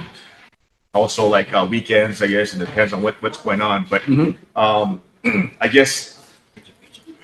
I guess I won't go back to what you mentioned during your the process where we purchased or not, but got a chief of police. So anyway, I'm just wondering how you guys are handling it as far as the workload. I think I mentioned this before too, which was our ambulance service also was overworked, underpaid, and didn't have any retirement plans. So what are we doing to help that process? I guess. Or what are you looking at? I mean, yeah, our call volume has stayed about the same. We're taking about the same amount of calls per month. We have the same amount of officers that we had last month taking those calls. So they just distributed them however they come in. They'll take them evenly. They might take anywhere from 7 to 15 calls per shift. There are a few more of these severe calls like this one here that we were talking about here on the floor today. But like someone had mentioned, this ain't the first one. There's been calls like this before, but yeah, it is getting pretty serious in that area there in South Antelope. It's a hot spot for calls for service. We get quite a few there. So we just distribute them as they come in. As far as the retirement and stuff like that goes, like I said, in the interview process, I'm going to need your assistance. I'm going to need this body's assistance. I'm going to need the president's assistance to be able to lobby for that, because it's something that we should already have. According to the BIA contract, we should be getting paid equal to what they're getting. We should have the same benefits. We should have the same retirement. That shouldn't even be a question that we're asking today, but it is. And I know that if we had that retirement and if we had that benefit package, we would have a full staff. And in fact, we could probably even, right now, in order to safely police the reservation, we would need somewhere, I would estimate about 50 to 60 police officers. And it would be just a lot safer place to live here for everybody. Also, the other one I had with him too is that I know our chairwoman had just declared us a state of emergency. So I guess for us, I take that as, no holds bars, we're going to have to open up everything. So I don't know if the chairwoman too, also, one of you can answer this, is that, with this type of, I guess, call to action, we're short law enforcement. Are we looking to bring in other departments like English and Parks? I know they're certified, they're able to do stuff like that. So Just so Frank knows, some of the other programs have been emailing me ever since the state of emergency went out, offering what services they could do to work with you. I just haven't gotten it to you because we've been in council. Okay. all right, and then also these other ones too. I know like SWA has their security guards, different entities that have security guards, defense mission. So I guess with the state of emergency, I wonder if we could probably bring those entities in for reporting purposes, I guess. I mean, no, they should be doing it anyway, but I guess just to help them as they move on with situations. If you see something, report it, make sure that, but it's really hard because we know with the search staff, that's really a problem right now, and we've been dealing with it forever. The time lapse from the time they call in, and then it comes to they get to the place. By that time, everything's already done, but still, you still have to do their initial investigation. So, but that's what I guess I'm getting at is with the state of emergency, you should be able to, again, right now with our resources, be able to utilize them right now, no matter what. I know the chairwoman's looking to get into other entities possibly beyond here. So federal, maybe even other tribal entities. So hopefully we can look into that to help our tribes out to better our safety and well-being on those. But those are just my concerns, and I would look forward to probably seeing some of that, I guess, collaboration. Yeah, right. I think you make a great point. I mean, all the security forces that we have, look, you're right. They should be calling stuff in as they see them.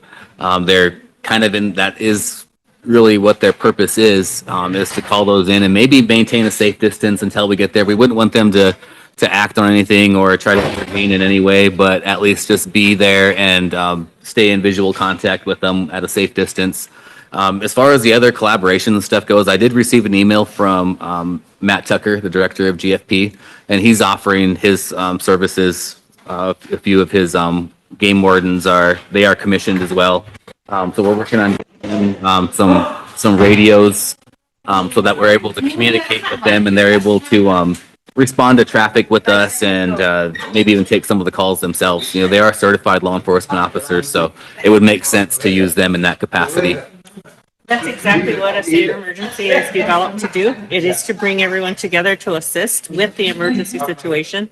So I'm sure others are going to be. I haven't been able to be on my computer, but I'm getting messages through email in response, even from other reservations, because it has gone out everywhere. It went on Kellerland as well. It went into Rapid City. It's everywhere that we are now in a state of emergency due to the violence and the drugs.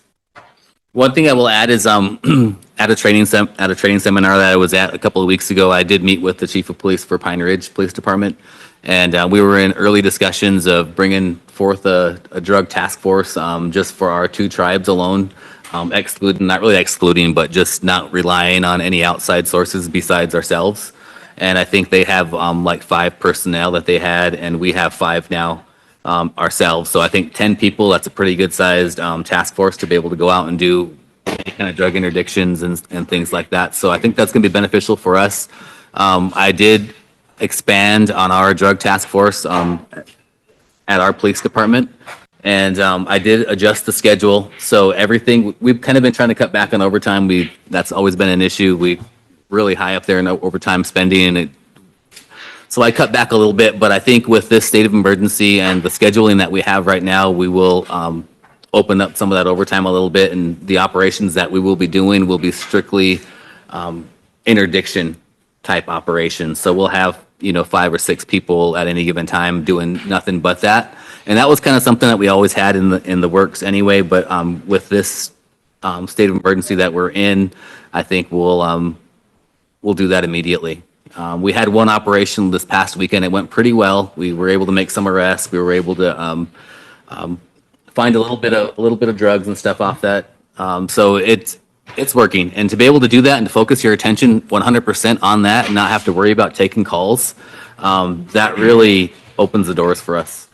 Oh, was that the click your ticket type thing campaign? I know there was an issue that came up with, not issue, but I mean, it was out there. Of course, social media is one of the worst, not worst, one of the most common used way of putting people out there. Hey, there's a checkpoint here on the straightaway and stuff. Everybody's putting that out there no matter what. But I think that was put out in the media. But I'm still hoping, and I guess I'm praying now that this media type thing would help out as far as with law enforcement and even the president's office to at least get out there, say now that we're staying in emergency, this is what's going on out there. More vigilance. Even if I think it's even through the state where they have that when you call in, your I guess for as a non-law enforcement, somebody again like you mentioned with the security guards to just report it, stay long distance. So something that would just tell them what they could do instead of going over and trying to bring against a bad situation. So yeah, if we can find something like that down the road here. Maybe every Monday morning, every Friday morning, before the weekend type stuff. Put it out there. I guess that's just my thoughts on it, because again, we haven't heard anything and nobody's saying anything. So what are we gonna do? That's just my take on it. Yeah, those are some good points. Thank you. Emily, Chief sounded just mean. Thank you for being here. I'm not sure if you were here for the whole conversation earlier, but I just wanted to offer an invitation tomorrow for a governmental affairs meeting. We are going to be moving the ordinance that was proposed earlier about proposal banishment clause. We're moving that forward as emergency, so we'll be discussing that tomorrow. So if you or any of your staff has any input in any of the ordinance, but specifically on the enforcement side, since you guys will be primarily the enforcement for that, I'd really appreciate anybody to come. We're going to try to fast track this just a little bit as far as getting it out to people for some reading. So that's my first point. And then That was at 4 p.m.? Oh, tomorrow at 10 a.m. 10 a.m. I'm Okay. not sure if we'll meet right at 10 a.m., so maybe come a little bit later, but that's the goal, is to get move this to the top of the agenda so we can get that more of an emergency basis forward. Sure. Thank you. And then the second part is, do we still have an active tip line? We do.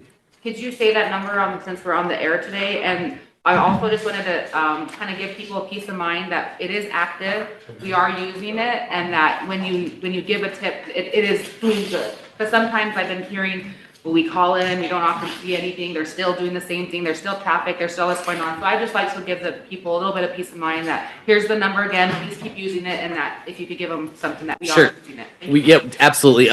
Those are great points. Like for this tip line that comes in when they text, it's anonymous. And the hard part is we get so many of those tips that come in, we can't respond and say, okay, we appreciate your tip, or we're acting on it. We act upon all of them. And Special Agent Cumley can give that tip line one more time over the air so we can have that. And if you're at home, you can write that down, and we appreciate all the information and all these calls, especially these serious ones where there's not a lot of information given to us immediately. We rely on the people out there, and the witnesses and things like that. So we absolutely encourage everyone to come forth. So I haven't got a chance to introduce myself, everybody. My name is Rich Cumley. I'm the supervisory special agent for the law enforcement. I oversee criminal investigations in the drug task force and everything. So the number that we have for the tip line is 605-830-2969. With that phone number, you can call it, you can text it, you can send it videos, you can send it pictures. If you don't have a working cell phone, but you have an email, so you're on your tablet or on your computer, you can actually text that phone number from an email address. Or if you don't want to use your actual phone number or your actual email, the other apps that are out there, the Text Now apps and everything, we encourage people to use those as well.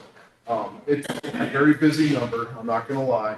But if they feel like they're not getting answered quick enough, my work cell phone number is out there as well. And my work cell phone number is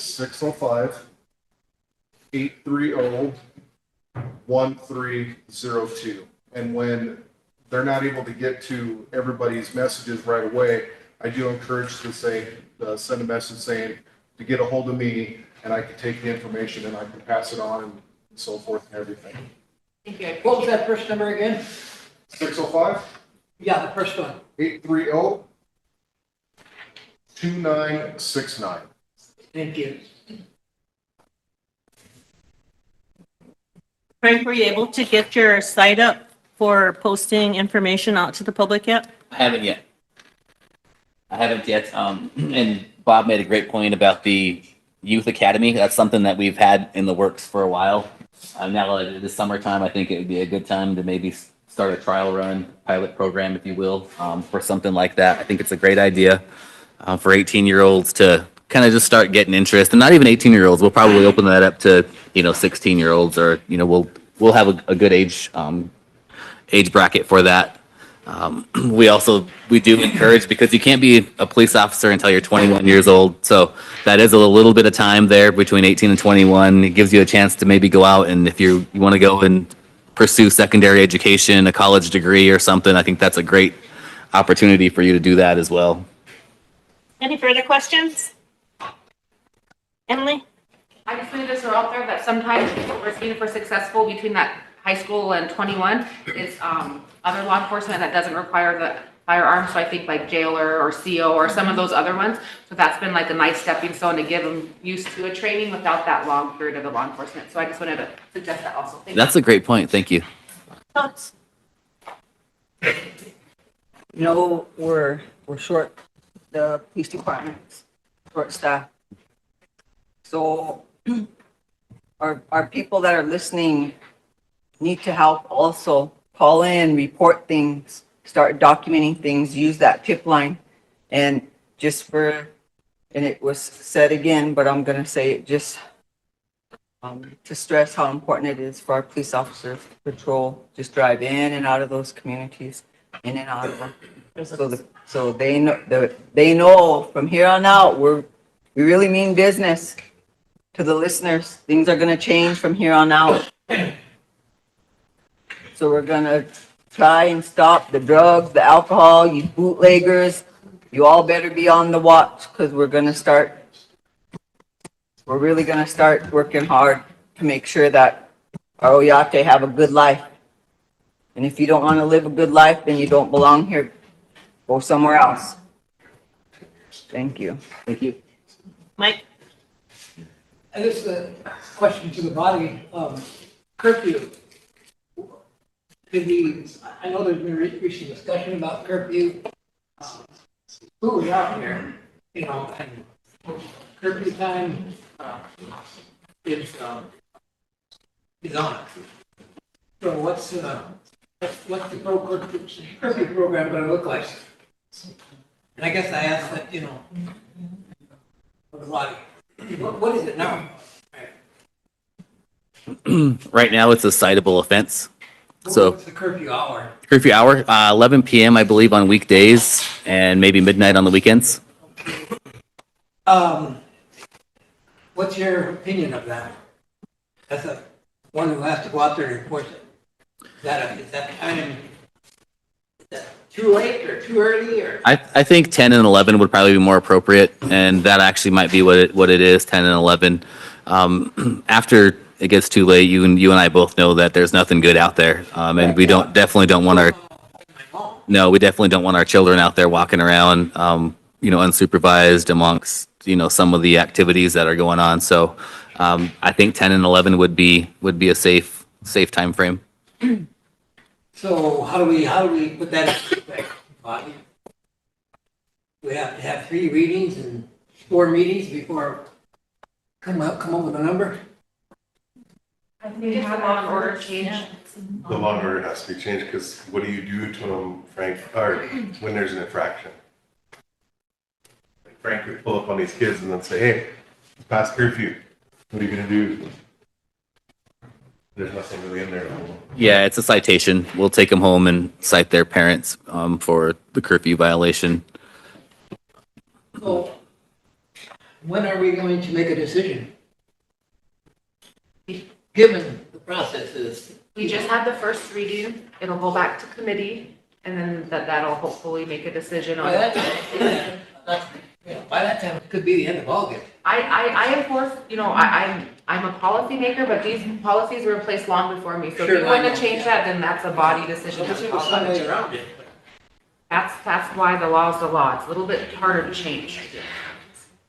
Also, when you guys used to pick me up when I was younger, you guys took me to jail and made me sit there until my parents picked me up. Those would be my uncles that you're talking about. I was a little bit younger than you are. Lila, you're next. Yes, thank you. Frank just answered something that I was going to ask, but, so now this is the other thing, we're gonna have to go a little bit further, because, say, they pick up, there's curfew, they pick up the kids who broke the curfew, they had curfew violation, they cite them, they take them to the parent, and the parents aren't home. Mhm. Then what do you do with them? I think the next available step would be to contact DSS in that situation, and then child neglect would probably be pursued for the parents. That is very crucial and very important, because, we have parents who don't want to parent. And when parents don't want to parent, then the community ends up parenting. And, that's just how we are in nature. We're not put that. We try and help each other's kids. But these parents have to face the consequence. Sure. Because, of course, the kids, you're going to hang out as long as you want, because if they don't find you, But I hope that, we can have a lot of those, if that happens, where they do cite them, and, the parents have to have that. They have to answer to that. Why is your child out? What if something happens to them? What if, like we said, after midnight, anything goes? And so whose fault is that? And then that way, we're going a step further. But I think, when we get to those points there, the communities can get the stats. And our communities, we can all work with, those things. So if we have an issue, our CPS comes, they might come right now to that moment and take them. And I want our listeners to understand something, is that once your children are taken from you and, you know, they're removed, it's hard to get them back, you know, or if they're not with a relative, you know. So we abuse the system, but it's there for safety of our children. And at one point when I worked with Chicago Child Family, we had diaper bags put together for all the cops, because I know for a fact you guys end up buying milk and diapers, and you know, you do what you can for the baby. We still need to help these guys. We need to find out how we can support you. So if you can, you know, maybe take a look at that and see what you need, your units or whatever. Should you come across any tiny children, how we can support you, so we can look and see what we can do for you guys. Yeah, that's a great idea. That's a great point also, Lila. Thank you for that. We recently purchased some child car seats. So if we do run into that, or if we need to transport somebody, you know, for medical services or something like that, we're able to do that.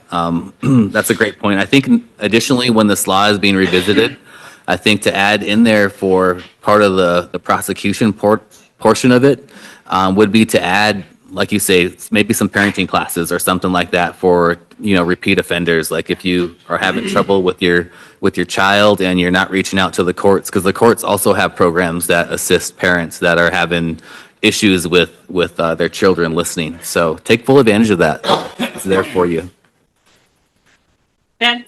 I guess one more too. Went back to the media part of it. I think I know in social media that's where a lot of people turn to for whether it's true or not and stuff. So my thoughts on the media part of it, if you could, or maybe even if you're able to get the process of how to put out the media, because we have a lot of videos out there that are going around where people are beating up each other. Sure.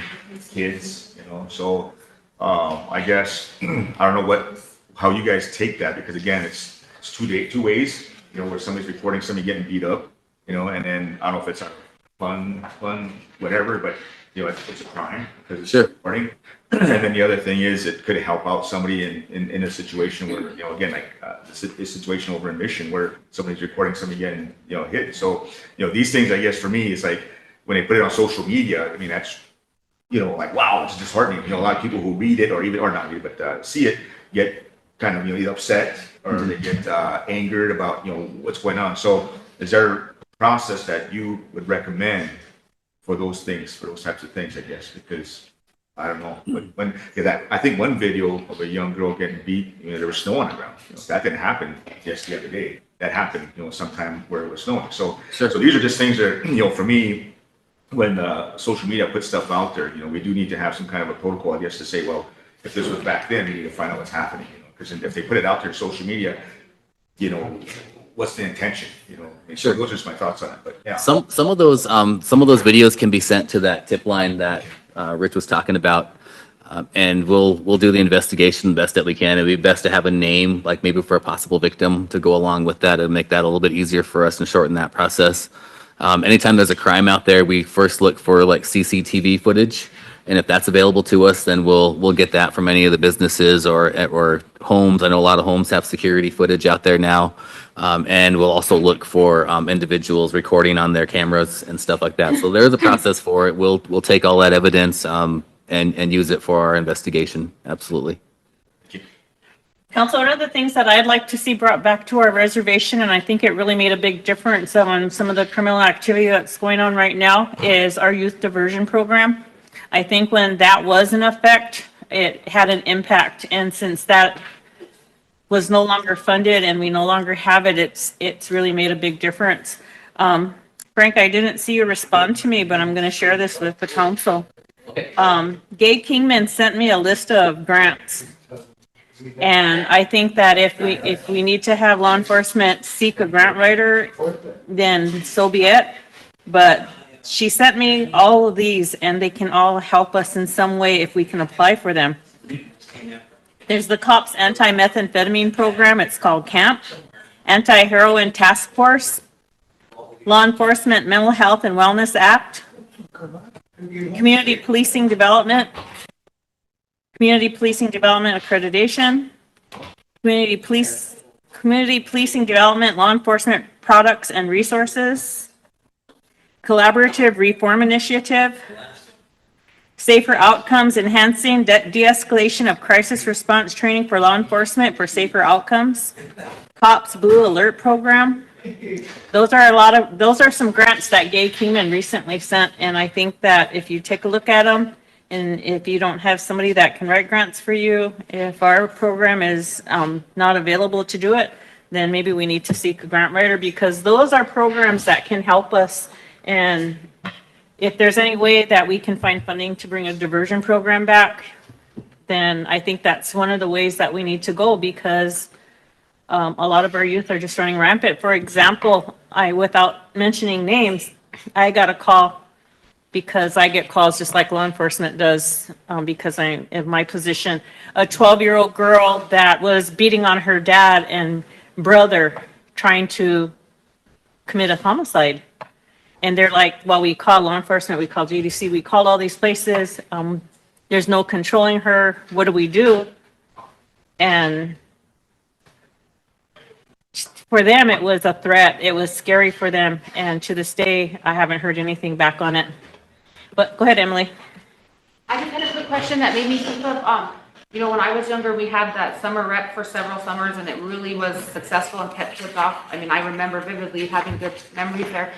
Was that a tribal funded thing? Was that a grant thing? Is that something that we could maybe revive? I was just curious about that. Summer rec, you talking about at Tad County? Yes. That's cool. I think that was a school-sponsored event. So it wasn't the tribe? It was, yeah. And I actually worked there when I was in school, and mentored a lot of the youth. We played, different games throughout the day, throughout the afternoon. So it's a great idea. And I think maybe some type of collaboration with the Todd County School District and the St. Francis School District, kind of get them involved as well. I think opening up that gym would be a great idea. It's a great alternative to being out there, just, walking around on the streets. It would also help physical activity. I mean, you can't really put a price tag on that. Like, that is extremely beneficial to anyone at any age, but especially for our youth. It will give them something to focus on, something to do, some safe alternative, rather than being out there and just walking around town like they do now. We funded our summer rec program in the past. The tribe did? Yeah. Okay. I was just wondering if Yeah, we we funded. could revisit some of that. I wasn't sure. So if there's nothing else for Frank, does anybody else have a question for him, or do you have something you want to share? If not, well, thank you for coming. Thank you. Thank you. Go fight crime. Go fight crime. Thank you. And then, I have something to do after, Frank. Might as well go through too. You've been sitting there. Thank you. Yeah, thanks for coming. Oh, thanks.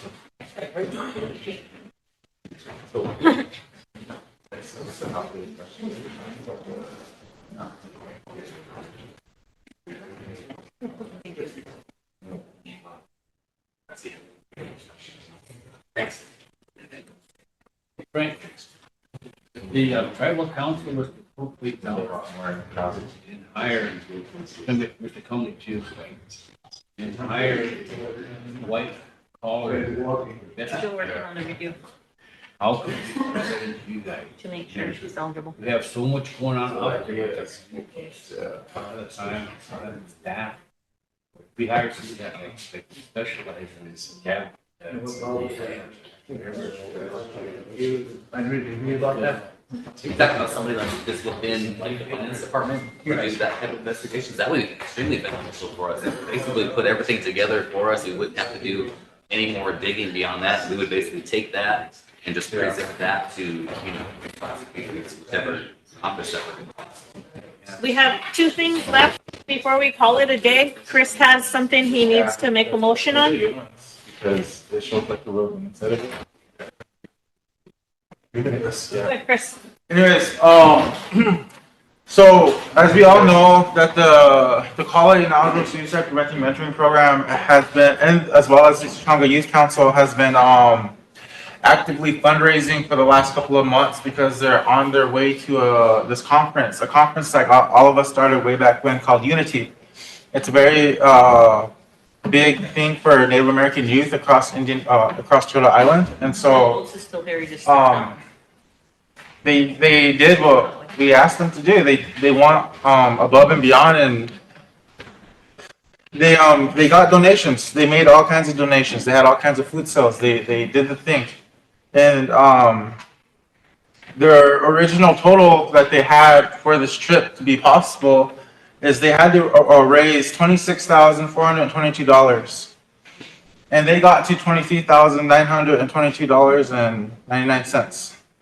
And so, this list I have in my hand is the budget and then the donation / revenue of how they have money to pay for it. And the only thing that they're $2,500 short. And I did tell them that if you guys are short, come to the end of your adventure of this fundraising efforts, to come back, because I'll try to make sure we find money for you. And so I'd like to make a motion right now to donate $2,500 to the Kali Inaugural Youth Leadership Mentoring Program out of the council fund, council donations. Okay. I need a second. We don't have any more gifters. Marion? I have another council donation. Motion by Chris, second by Marion, question by Totes. Pardon? I thought we had more youth money than council money. Yeah, I think so. Oh, well. Take it out of youth money then. Yeah. Do you 25. want to take it out of there? Yeah, motion to take out of the youth donations, $2,500 for the Tukala Inaugural Youth Leadership Mentoring Program. Unity conference. Yeah, for the Unity Conference. Okay, we're missing one more. Hey. Oh, good. Oh.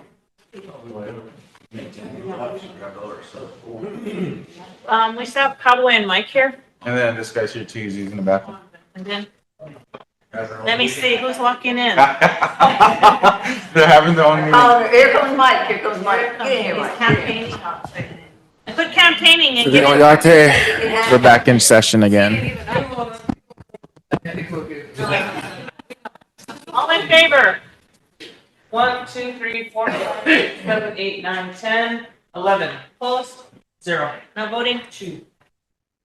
Motion carried. Thank you, council. Sichuan Youth Council is very grateful. Thank you. The last thing that I wanted to bring up is, last year, when Sherry made the motion to bring our Sergeant at Arms on, in that motion, she stated that the Sergeant at Arms would follow the term of the Secretary and Treasurer, which is now. And so we have to make a decision because she would actually be terming out now and we'd be advertising for the Sergeant at Arms as well. If we let her continue, it's going to offset it all again.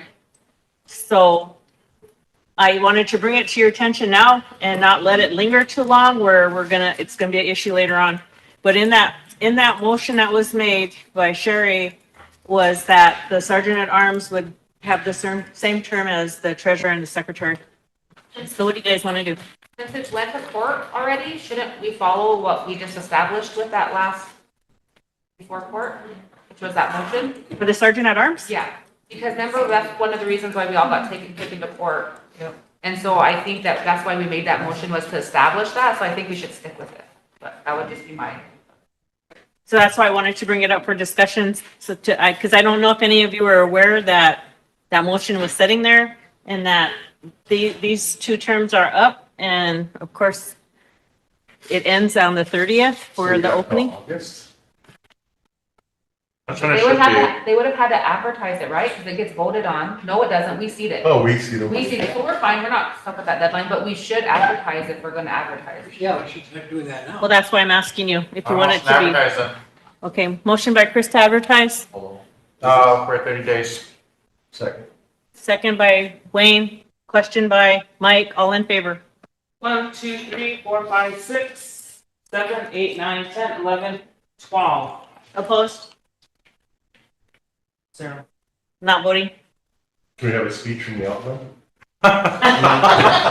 Yeah. 2. Lila?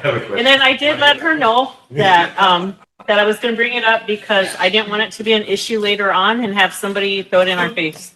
Right.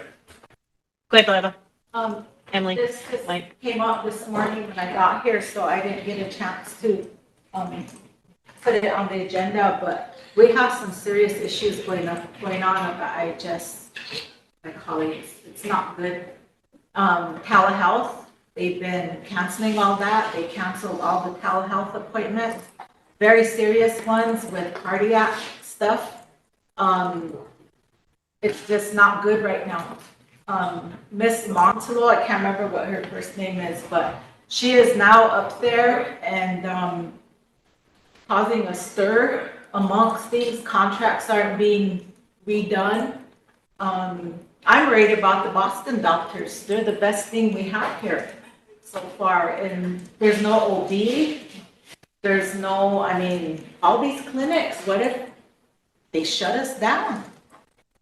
And if this person here is not doing anything to tell us, somebody should have came and told us this, what's going on. And I don't want anybody to be blamed up there because there's stuff going on that this body needs to know. HHS probably won't even care what we do, but this affects our health care for our, they tell us one thing, next thing, we're losing services. So if we don't have the support here, I'd like to make a motion that Ms. Montelo be replaced, that this body is looking for, we want somebody here who's gonna help us, not go against us. And, or to me, it's that serious. I'm sitting here thinking about, wow, we don't know this, we don't know that, I'm sorry, but I'm worried now that telehealth appointments are being canceled. Deputy. You're looking at mental health, appointments for cardiac. I mean, that's crazy. So, I don't know, maybe Kathy, you have something? I have something. Okay. I was just gonna let you finish before I said it. A couple weeks ago, when I went to Great Plains Tribal Chairman's Association meeting, Joe Amiot was there. I told him that I had a list of 18 issues at IHS that I wanted to discuss, that I wanted them to come here to have a face-to-face with the tribal council. And we can ask all these questions. My concerns, your concerns are probably the same because the concerns I have came directly from people at IHS. And that's why I brought it to his attention at that meeting. I just got a phone call earlier from Willie Bearshill. And he said, tell us the date, because I told him I don't want a Zoom. I don't want a letter. I want them here, front and center, for us to ask these questions. Because in the past, when we were on health board in the past, we always made sure that we had them come here when issues got this extreme. And I know that there are things that are disappearing from up there, and we are more or less basically turning into a clinic rather than a hospital. We have lost a lot of different services, and it's getting worse. One of the issues that I brought up to law enforcement and to HHS is that with the drug issue that's going on our reservation right now with meth, recently, in the middle of the night, I got a call because due to the weather, they couldn't have a flight team come in. The ambulance couldn't transport because of the severity of what was going on. We've had moms, young moms, going into ER in labor, preterm labor, on meth. They're tweaking, and they're having a hard time with them because they're high on meth. And so there was a set of twins born there. It was very serious. We don't have NICU here, which if any of you are familiar with it, that's when a baby's premature. Of course, we have we don't have winter anymore. We have issues with Valentine. We've got to send our patients out. But when the weather isn't allowing it, it puts babies at high risk and the moms. So that was one of the things that I mentioned to him that we want to do. But so I just need to give him a date for them to come here and all these questions, because they're still working remotely. They're not in the facility. The C-suite is not available to the people. There are numerous issues that are going on that were brought to my attention by people that I have to protect that are within the system up there. So I just need to give him a date for next month, because our our May is pretty much gone. So either on Thursday or Friday, the first or second week of June, then I'll have Willie and Joe and whoever else we need to come here, because I told them that they don't come and they don't report, and we don't get reports like we used to get. We don't know what's going on at IHS. So he was more than willing, but finally got back to me after a few weeks. So whichever day you guys want to meet, it needs to be on a Thursday or a Friday, the first part of June. My computer's dead, so I can't tell you which day is the best. I'll hold my motion till then. Yeah. Because it's not good. No. And if they are doing that and they're not telling us nothing, and that's what's so frustrating, because they don't want nothing to do with us. And they want to send people here to take away our services. No, that's life and death right there. So, you know, if there's no telehealth, what are our people supposed to do? Who do they go to? We don't even have enough doctors up there.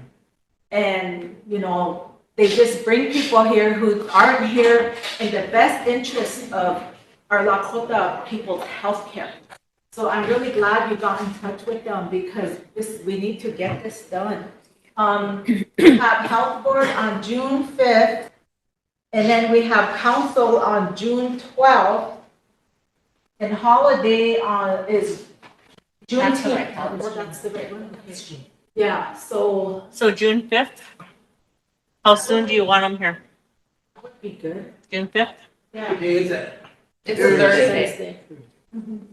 So maybe that day, to see if that'll work for them, Yeah, what's an alternative date then? the 5th or the 9th. Well, it has to be Thursday or Friday, Oh, right? yeah, shoot. Do you want it to be council or no council? We'll do it as a special meeting. So either the 6th or the 13th, I don't know who wants to. 6th or 12th? Well, if she wanted to have it at council, then Oh, all okay. would be the council, but she said special meeting, so I thought it would be. So the 6th would be a Friday, or the 13th would be a Friday. The 5th would work because we're already meeting for health board, so it'd just be a bigger health board meeting. The 6th, I don't know if judiciary or capital would like. We could do the special meeting as a health board. On the 5th, that would work, I think. Yeah. So I'll give him the 5th and the 13th, preferably the 5th. Is that with IHS? Pardon? That was IHS? Motion to compact on Something that you might want to bring, add to your agenda too, that, they don't have any cultural sensitivity classes. They said they do, but they don't. Ever since Pauline. I got you, Emily. Pauline and Phyllis retired, they don't have any Lakota speakers up there. Emily and then Mike. Thank you. I have a lot to present, so I'm not gonna do my whole quick update from health board, but since we already talked about it, if I could get your support, President, we've been trying for months to get a group meeting together to get people in the same, we've tried to go to them, they try to come to us, it's just scheduling, I'm sure you know how that goes. So I don't know if you have any ideas or could support a special meeting, particularly specifically, we're trying to have a conversation about drugs and everything, but we wanted to start the conversation regarding mothers on meth. We've already had a few conversations regarding the closures, you know, what the hospital is doing right now, but it would be really meaningful to have a lot more people present. We even found there's parental advocates at Head Start that we didn't even need to reach out to. So I just think you might have a little bit more insight of who we can invite. But we've had a few motions from health boards. So I don't know if we could just share those with you again and you can help us coordinate something. But I think that could be the start of like an ongoing, maybe a task force, maybe something that tackles those types of things. But there's already been some effort starting on mothers on meth. So if we could maybe get some support. Okay, we'll work on it and get it scheduled for you. Okay, and then my other thing real quickly was, I was gone last month for the meetings, and I was just wondering, did the secretary fill our vacant position for education committee? If not, I'd like to be able to do that with council. No, it wasn't. Okay, so if anybody would like to be on education committee, we have a vacant seat. Is it a council rep? Yes. Tammy had stepped down a few meetings ago. Mike's gonna volunteer.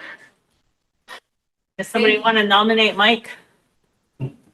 Ben's nominating Mike to be on the education committee. Have a second, Alvin? Question, Emily, all in favor? 1, 2, 3, 4, 5, 6, 7, 8, 9, 10. Opposed? Zero. Not voting? 1. Thank you guys, and thank you, Mike. Okay, Mike, Wayne, Coates. Are we trying to break up here pretty soon? Yes. I have 10 a budget minutes. finance committee resolution that reauthorizes the legal services agreement with Peoples and Associates. That's what I was gonna ask. And it's kind of due, so. Yeah, just give it to Tina. Especially since we're gonna work them. Is that I thought we did too, and they said, yeah. I thought we read it. Yeah. So you don't want the furnace? No, because that's what I wanted to ask if Okay. you could bring it up. Is it emergency legislation? Yes. Is it on the number? I will move for emergency legislation, Madam Chair. Moved by Mike, second by Wayne, question by Coates, all in favor? 1, 2, 3, 4, 5, 6, 7, 8, 9, 10, 11, 12, 13. Opposed? 0. Not voting? 0. Motion? Madam Chair, I'll move to approve resolution 24, 25 what? 17, 117. 25, 117, Mike. Okay, starting with. Second, Lila. Last thereof. Starting with the seventh whereas. All right, Mike. The law firm of People, Bergen, Schultz, and Robinson LLP has proposed a legal services agreement for legal services in the Rosebud Sioux Tribe Attorney General's office. And shall perform legal services as may be required from time to time by the client. Whereas the proposed fee schedule is as follows. Hourly rates, partners, $400 per hour, associates, $300 per hour, law clerks, paralegals, $150 per hour. Whereas the term of this agreement shall commence on the 23rd day of April 2025 and continue unless otherwise terminated in accordance with the terms thereof upon completion of the work or until either party terminates the agreement until written notice of the other party. I'm not sure if that terminology is correct. Whereas the agreement is governed by the laws of the Rosebud Sioux Tribe and the Rosebud Sioux Tribal Court shall have exclusive jurisdiction over any disputes regarding the agreement. And whereas the Rosebud Sioux Tribe Budget and Finance Committee recommends the approval of the agreement with Peebles, Bergen, Schultz, and Robinson LLP, and therefore be it resolved. Question? Coates, all in favor? 1, 2, 3, 4, 5, 6, 7, 8, 9, 10, 11, 12, 13. Opposed? I'm not voting. 0. Motion carried. If that's all, let's go home. Yeah, I'm just kidding. I have one more budget finance committee resolution after the spring cleanup tomorrow, maybe next week. There was a resolution that was passed, appropriated some funds for the cleanup. There needs to be changed. There needs to be a couple changes to the resolution. But resolution 2583 needs to be reconsidered and amended. And then the amounts there where it has TLE 146, that should be changed to 97,000 down your left-hand corner. Rosebud Tribe should be changed to 195,806. And then rest of the ones at 100. And I would like to have resolve that these funds will come from this TLE dividends.